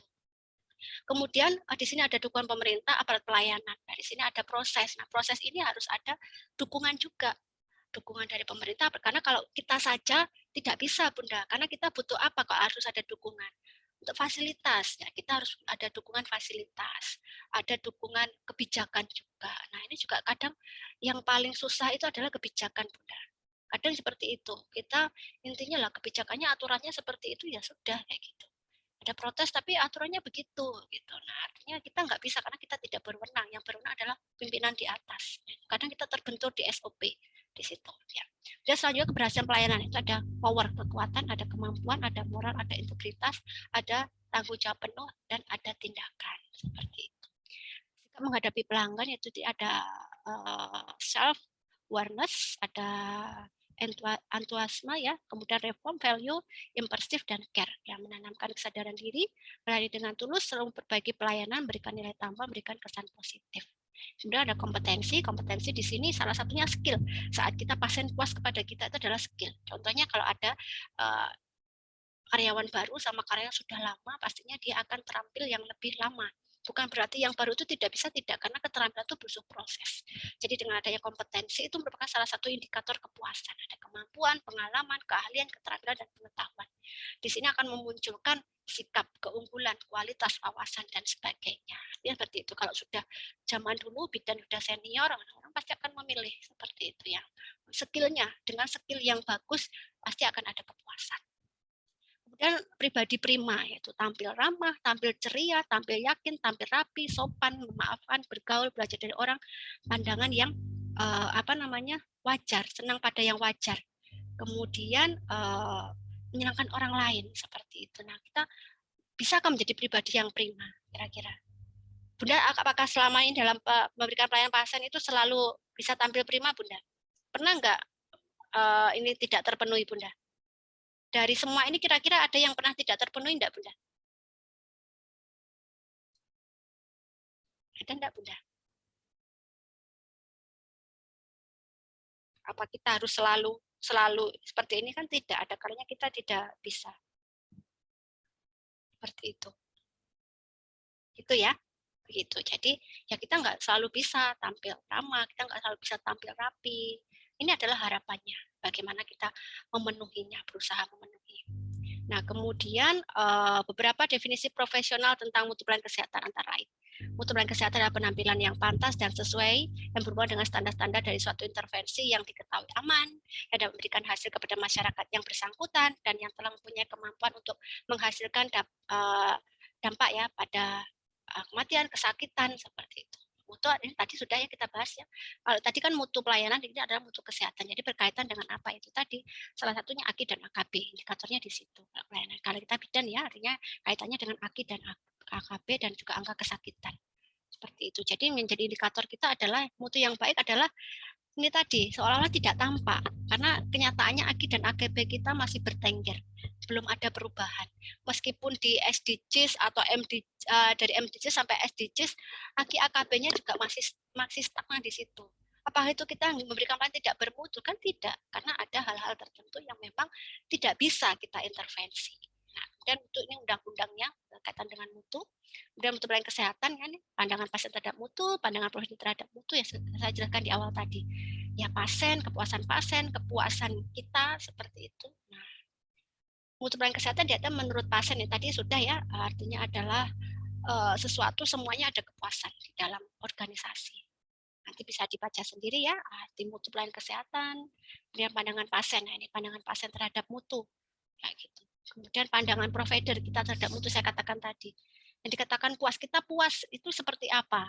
Nah, pasien puas itu seperti apa? Harapannya pasien biar puas itu apa? Ini harapan kita. Nah, ini harapan kita biar kita puas kalau ini perilaku seorang dokter, jumlah kontak dengan pasien, kepuasan, rekam riset, nah itu tadi. Kemudian dimensi mutu, ini tadi ada yang biasa kita buat untuk penelitian ya, seperti itu. Kemudian dimensi mutu, ada salah satunya adalah skill ya. kompetensi teknis, ada kompeten seperti itu. Makanya kadang kita sekarang ada profesi ya, artinya ada profesi dan dinyatakan dengan uji kompetensi itu kan kompeten. Artinya dengan harapannya dengan lulus uji kompeten itu kita sudah mutu. Salah satu menjawab indikator mutu adalah kompeten seperti itu. Kemudian dimensi mutu yaitu nyata, daya uji, daya tanggap. Nah, ini nanti bisa dibaca sendiri ya Bunda ya. Ini tadi banyak sekali ya. Nah, ini tadi jaminan. Kemudian ada jaminan. Saya katakan tadi jaminan, ada jaminannya. Ini ada apa tadi kalau jaminan kita adalah akreditasi seperti itu. Seperti jaminan itu ya. Itu tadi terkait dengan manajemen mutu. Kemudian saya masukkan mungkin singkat-singkat saja ya untuk pertemuan kedua nanti. Itu pertemuan kedua, masih pertemuan pertama. Nah, ini tadi sistem pelayanan kesehatan. Ini mungkin saya hanya sedikit-sedikit saja ya Bunda ya. Karena memang ini panjang sekali, ada 80 slide sistem pelayanan ini. Karena sistem itu kita nggak bisa secara detail ya, karena sistem itu harus ada proses. Sistem itu apa? Gitu. Sebentar, kita langsung aja ke sistem. Nah, sistem kesehatan mungkin kita baca di sini aja. Sistem kesehatan merupakan perpaduan pengertian sistem di suatu pihak dan pengertian kesehatan di pihak lain. Sistem kesehatan adalah kumpulan berbagai faktor kompleks yang saling berhubungan yang terdapat dalam suatu negara yang diperlukan untuk memenuhi kebutuhan dan tuntutan kesehatan perorangan kelompok masyarakat pada setiap saat yang dibutuhkan. Jadi sistem ini adalah implikasi atau prosesnya dari manajemen mutu tadi. Ada suatu sistem yang membuat persepsi manajemen pandang itu menjadi sesuatu yang bisa berjalan. Ada sistem yang baik. Sebenarnya ada gambar ya, sangat menarik itu. Ada gambar dia sedang bekerja, ada rel kereta api. Kalau rel kereta api dia sudah menyusun dari sana, dia ketemu dari sini, nah, rel kereta apinya berbalik seperti ini. Karena harusnya kereta api kan begini ya Bunda ya, dia akan begini. Nah di situ terbalik begini. Nah, ya nggak bisa lewat. Nah seperti itu berarti sistem yang salah. Apakah sistem yang salah? Tidak, karena tidak ada koordinasi, tidak ada informasi yang jelas. Nah, mungkin tidak sesuai dengan SOP, sehingga berjalan masing-masing pada titik akhirnya nggak sinkron. Mungkin Bunda juga sering mendapati. Mungkin mau akreditasi mengerjakan di sini berjalan, ternyata saat kok datanya nggak sama kan? Nah, kalau datanya nggak sama dicari, ini ketemunya di mana? Karena tidak ada kesinkronan, tidak ada start di awal berdasarkan SOP atau informasi, mungkin yang terbaru nggak tahu informasi atau tertinggal informasi sehingga diaplikasikan akhirnya salah. Sistem mungkin saya untuk sistem kesehatan cukup di sini saja. Jadi cukup sampai di sini saja. Nanti Bunda bisa mengaplikasikan bahwa sistem itu bukan wadah atau organisasi. Organisasi itu kan wadah. Sistem itu yang menghubungkan antara tadi kita memberikan pelayanan ada suatu sistem seperti itu ya. Nanti ada sistemnya tadi elemen-elemen. Nah, ini tadi ada sistem, ada wujud, ada metode. Nah ini tadi ya. Kalau kesehatan, nah ini tadi unsur sistem ya, hampir sama ya. Kembali lagi ya. Input proses itu juga sistem itu. Sistemnya itu masukan, keluaran output, dampak, proses. Nah, itu tadi kita sudah singgung ya tadi di konsep dasar. Nah, sebenarnya konsep dasar itu sudah cukup Bunda, karena kita berbicara konsep dasar yang akan di breakdown di masing-masing sub JPMK seperti itu ya. Jadi nanti bisa dibaca sendiri. Nah, ini ada jenjang sistem, ada bentuk sistem. Nah, ini tadi banyak sekali ya. Nah, nanti bisa Bunda baca sendiri. Tadi pelayanan kesehatan, syarat pelayanan kesehatan tadi sudah ada syaratnya apa, masalahnya apa, seperti itu. Nah, ini pelayanan kesehatan terpadu, kebutuhan, data, kayak gitu. Stratifikasi ini adalah standar ya, dia kalau sudah stratifikasinya tingkatan ya dia. Tingkatan, terus kemudian sistem rujukan. Jadi ada sistem kalau pasien datang rawat inap seperti apa. Jadi sistem itu juga hampir sama dengan SOP seperti itu. Jadi sistem supaya bisa berjalan seperti itu. Ya kalau pasien kegawat darurat ya harus dirujuk. Nah, itu juga merupakan satu sistem. Bagaimana sistemnya rujukannya? Bisa juga berkaitan dengan SOP. Nah, tadi ada keterkaitannya dengan pertemuan ke-7. Kemudian rujukan medis. Nah, ini nanti ya kesehatan ada sistem ya semuanya, ada biaya, ada SDM, ada masalahnya apa. Nah, ini nanti Bunda bisa pelajari sendiri ya. Sistem kesehatan nasional ya di sini ya. Di sini. Banyak sekali nanti Bunda bisa baca. Seperti itu sistem pemberdayaan masyarakat. Ya, intinya kita tadi sama dengan pemberdayaan. Tadi yang saya bilangkan ya, pemberdayaan itu yang sangat merupakan salah satu sistem yang sangat menunjang. Kalau masyarakatnya memberdayakan diri.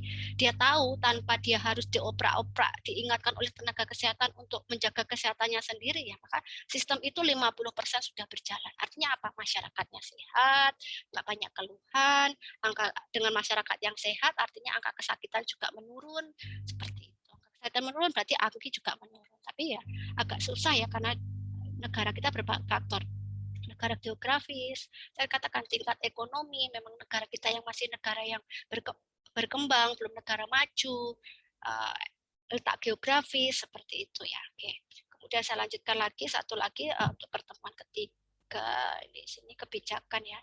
Tadi saya kebijakan ya. Oh ya, kebijakan tadi sempat sudah saya singgung ya. Tadi secara secara garis besar ya. Jadi kebijakan itu tadi sesuatu yang ada di luar peraturan. Sekarang saya rasa Bunda sudah paham sekali apa saja kebijakannya seperti itu. Mungkin di tempat Bunda ini tadi ada suatu rencana ya. Ini adalah rencana. Tahun pembangunan jangka panjangnya ada RPJM 4 sampai 1, 2, 3 dan 4. Nah, sekarang kita memasuki RPJM 4. Ini adalah rencana. Nah, dari aplikasinya kan di RPJM itu sudah ada undang-undang, ada keputusan. Nah, ternyata dalam implementasinya ada sesuatu yang tidak sama atau berubah sehingga muncullah kebijakan. Nah, ini ada pembangunan. Nah, ini nanti tadi ya. Ini masih beberapa masih SDGs ya 2014-2015. Tapi masih hampir sama karena targetnya memang belum tercapai seperti itu. Saya baca sebentar masih sama ya seperti itu. Hanya memang sudah ini MDGs targetnya aja. Cuman untuk pergerakannya Mas beda ini tadi nanti ini targetnya ya. Ini adalah kebijakannya artinya sama dengan profil kesehatan di Indonesia. Tapi ini lama ya nanti kalau tidak salah saya punya yang terbaru nanti mungkin saya bisa diingatkan saya upload di di yang pertemuan ketiga ya profil yang terbaru 2022 kalau tidak salah. Nah di situ kebijakan ini akan berubah juga berdasarkan dari hasil survei dari setiap tahunnya. Ternyata kalau masih eksklusif di sini cakupannya nggak naik-naik, berarti ada perubahan kebijakan. Jadi kebijakan ini berubah-ubah Bunda. Jadi artinya setiap tahun tuh pasti akan ada kebijakan ya. Makanya ini memang belum update ya. Tadi artinya kebijakan dasarnya seperti ini ya. Dan dasarnya ini Bunda. Dasarnya ada suatu kebijakan ini tadi. Startnya di sini sebentar. Saya rubah. Nah di sini kelahiran. Nah sebelum lahir itu ada kehamilan, ada prekehamilan. Setelah kelahiran ada newborn atau postnatal, ada anak. Nah di sini.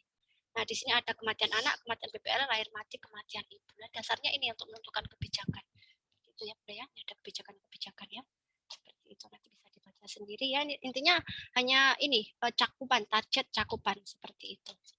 Kenapa ada ponet, ada kegawat daruratan seperti itu di situ. Nah di situ kebijakan-kebijakan ya nanti bisa dibaca sendiri ya.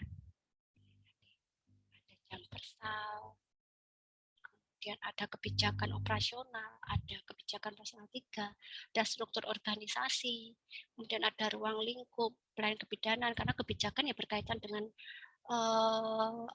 struktur organisasi ya, ada tupoksi subdivina pelayanan kebidanan, pelayanan kebidanan itu sendiri seperti apa, pelayanan kebidanan di tingkat pelayanan primer, di tingkat pelayanan sekunder, di tingkat tersier, hasil penelitian dan evaluasi ini yang akan menjadikan adanya suatu kebijakan artinya ya, makanya penelitian itu sangat dibutuhkan Bunda, karena untuk meneliti survei suatu peneliti ya, kemudian ini tadi hasilnya dari hasilnya ini tadi tahun 2002 hasil isu pendidikan pelatihan seperti itu ya, masalah pelayanan kebidanan ini tadi satu ya, AKI dan AKB masih tinggi itu tadi. Kebijakan pengembangan pelayanan kebidanan apa saja? Nah, ada standar profesi bidan itu salah satunya ya, harus profesi seperti itu, standar asuhannya seperti apa, jafungnya, kemudian angka kreditnya, izin penyelenggaraan, itu kan juga merupakan suatu kebijakan. Pedoman asuhan kebidanan, pedoman rawat gabung, nah itu tadi ya, itu Bunda ya beberapa tentang kebijakan. Oke, seperti itu Bunda yang bisa saya sampaikan untuk siang hari ini. Jadi masih sampai pertemuan, coba saya lihat sih untuk yang ini apa ya. 5-6 mungkin masih ada untuk mereview kebijakan. Ini adalah pertemuan ketiga, coba saya lihat nanti. Oke, situasi terkini ya, situasi terkini yang keempat. situasi terkini. Nah, ini ada pelayanan KIA. Oke. Kalau situasi ini adalah pelayanan masa pandemi ya, mungkin ini isunya yang terkini. Seperti itu. Sebentar saya share screen hanya sedikit. Ya, mungkin ini bisa menyesuaikan di tempat Bunda masing-masing ya. Ini saya hanya mencuplik sedikit-sedikit saja karena memang kebijakannya berbeda seperti itu. Di tempat masing-masing akan berbeda ya. Harus dibesarkan terlebih dahulu.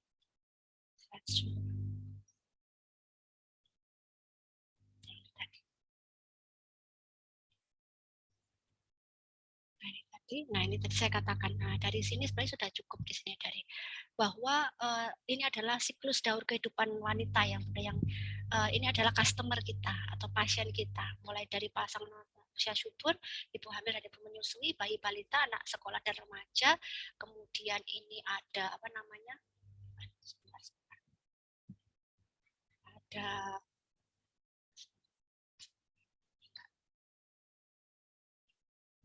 Ada dewasa, ada lansia.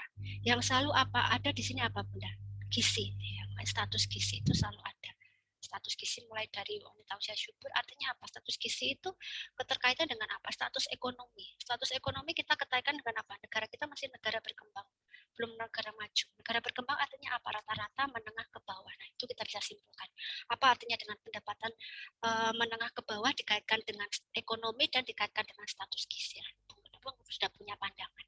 Nah, di luar itu ada pangan, laut, darat, air bersih, sanitari, lingkungan.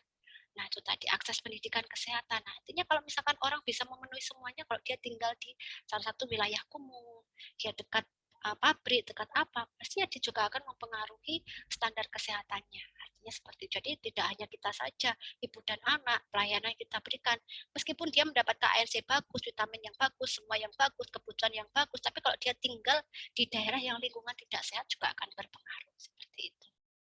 Kamu tadi peran fungsi bidan tadi ada layanan primer, layanan sekunder seperti itu ya. Nah, kemudian di sini isunya ya keterkaitan tadi keterkaitan hamil. Mengapa hamil perlu dipersiapkan? Ini tadi peran bidan dalam deteksi dini risiko COVID. Nah, mungkin Bunda bisa berbicara ya, ini justru Bunda yang bisa mau bercerita ya, karena Bunda yang dalam pelayanan. Apa yang terbaru? Isu apa yang terbaru dalam pandemi COVID ini? Seperti itu. Mungkin karena sekarang banyak ya Bunda bisa cerita. Apa bedanya antara deteksi risiko dini selama COVID dan sebelum COVID? Itu yang terbaru seperti itu. Kemudian ini peran bidan ya, masyarakat, peran primer, peran sekunder. Kemudian di sini manajemen asuhan kebidanan. Kemudian bidan mampu menjawab tantangan kekinian dalam membangun interpersonal atau kolaborasi. Nah, kemudian di sini ada pemanfaatan buku KIA seperti itu. Kemudian pemanfaatan banner seperti itu. Isu karena sekarang ada online, ada apa? Mungkin saya lihat ikut beberapa di puskesmas ya. Saya mengikuti ada beberapa puskesmas yang dulu dengan masa pandemi itu sering aja memberikan flyer-flyernya seperti itu. Banner, menempatkan banner, mengajak masyarakat supaya meskipun tidak kontak dengan tenaga kesehatan itu karena kan nggak kontak. Karena kalau kontak itu kan edukasi terus diberikan, mau nggak mau dia ke petugas kesehatan pasti berikan edukasi. Tapi karena ada pandemi ini kan nggak kontak dengan tenaga kesehatan itu kan berkurang. Akhirnya ada upaya salah satunya memberikan ini banner-banner atau kalau enggak informasi-informasi melalui Instagram, melalui Facebook atau melalui apa. Nah, itu juga salah satu sebagai media komunikasi dan konseling. Dan memberikan layanan dengan APD seperti itu. Dan melalui dengan APD. Kalau dulu kan enggak. Beda memberikan pelayanan dengan APD yang lengkap, ya, seperti jadi ada tanda-tandanya ya seperti itu. Nah, kemudian IPI memberikan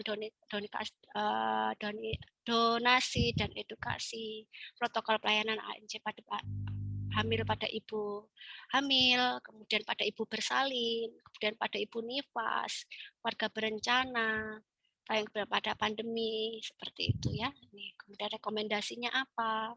Kemudian itu tadi juga masih rekomendasi ya nomor 8 seperti itu. Kemudian komitmen IPI atau peran IPI sendiri seperti apa? Kemudian harapan Ikatan Bidan Indonesia itu apa di masa COVID? Itu sih arahnya. Tapi untuk memang secara teori sedikit sekali ya Bunda ya, tapi sebenarnya luar biasa sekali kalau diaplikasikan sampai vaksin atau kalau nggak target vaksin 1, vaksin 2. Nah itu berapa banyak permasalahan yang muncul juga karena harus cakupan vaksin itu harus bisa dilaporkan, justru sangat menyita waktu, di mana harus target vaksin yang terpenuhi, di mana pelayan yang lainnya juga harus tetap berjalan. Kan begitu nggih Bunda nggih? Banyak isu-isu yang beredar seperti itu. Kemudian mungkin itu Bunda untuk selanjutnya mungkin ada pertemuan 1 kali lagi ya. Untuk ini tadi sampai 4 berarti nanti ada pertemuan 5, 6 dan 7 seperti itu. Oke, Bunda dari sini mungkin ada yang mau didiskusikan? Atau sudah cukup? Oke, jika tidak ada, kita foto bersama. Gak apa-apa, Bunda open kamera, yang Bunda bisa open kamera sesuai apa yang saat ini Bunda. Ini adalah menarik, yang menarik seperti ini ya. Oke, Bunda, kita foto bersama ya. Gak apa-apa Bunda, mungkin Bunda sambil apa, gak apa-apa. Nggak ada pengurangan untuk nilai, nggak ada. Justru dengan ini kita senang, kita oh Bunda ada di sini, Bunda lagi apa kayak gitu. Kalau saya lagi ngajar gitu. Dari tadi kalau saya nggak keluar dari Zoom ya seperti itu. Oke, baik, sambil menunggu yang lain ini nanti saya hitungan 1 2 3 begitu ya Bunda ya. Nah, hitungan 1 2 3 katanya. Oke, Bunda saya hitung ya. 1, oke. Kita hitung sebentar, ada banyak yang mulai bergabung gitu ya. Oke, kita hitung 1 2 3. Oke Bunda, sudah. Bunda boleh close kamera lagi. Seperti itu, saya simpan terlebih dahulu. Oke, ini adalah sebentar. Manajemen mutu S1 kebidanan. Nanti saya upload di ini ya, di Google Classroom yang pertemuan pertama. Dan oke, manajemen mutu S1 kebidanan. Oke Bunda, nanti untuk absensinya nanti saya tunggu ya, untuk saya record dulu, nanti saya upload di YouTube. Mungkin saya agak lambat ya, karena habis ini saya masih ngajar lagi, jadi belum bisa upload ke YouTube kan, mungkin karena dari pagi tadi kan biasanya bisa langsung upload ya, karena kadang kalau saya upload kemudian ada Zoom berpengaruh terhadap koneksi internet gitu ya Bunda ya. Jadi mungkin nanti malam atau kalau tidak besok saya berikan absensi, berarti absensi di komentar YouTube-nya menuliskan NIM dan nama. Gitu ya Bunda. Jadi cukup dari saya seperti itu. Jika mau ada yang mau disampaikan, sudah cukup? Cukup ya Bunda? Sudah Bu. Iya Bu. Baik, terima kasih Bunda atas partisipasinya. Saya ucapkan tetap semangat ya. Ini puasa ya. Puasa ya, tetap semangat gitu ya. Oke, saya akhiri. Selamat siang. Wassalamualaikum warahmatullahi wabarakatuh. Waalaikumsalam warahmatullahi wabarakatuh.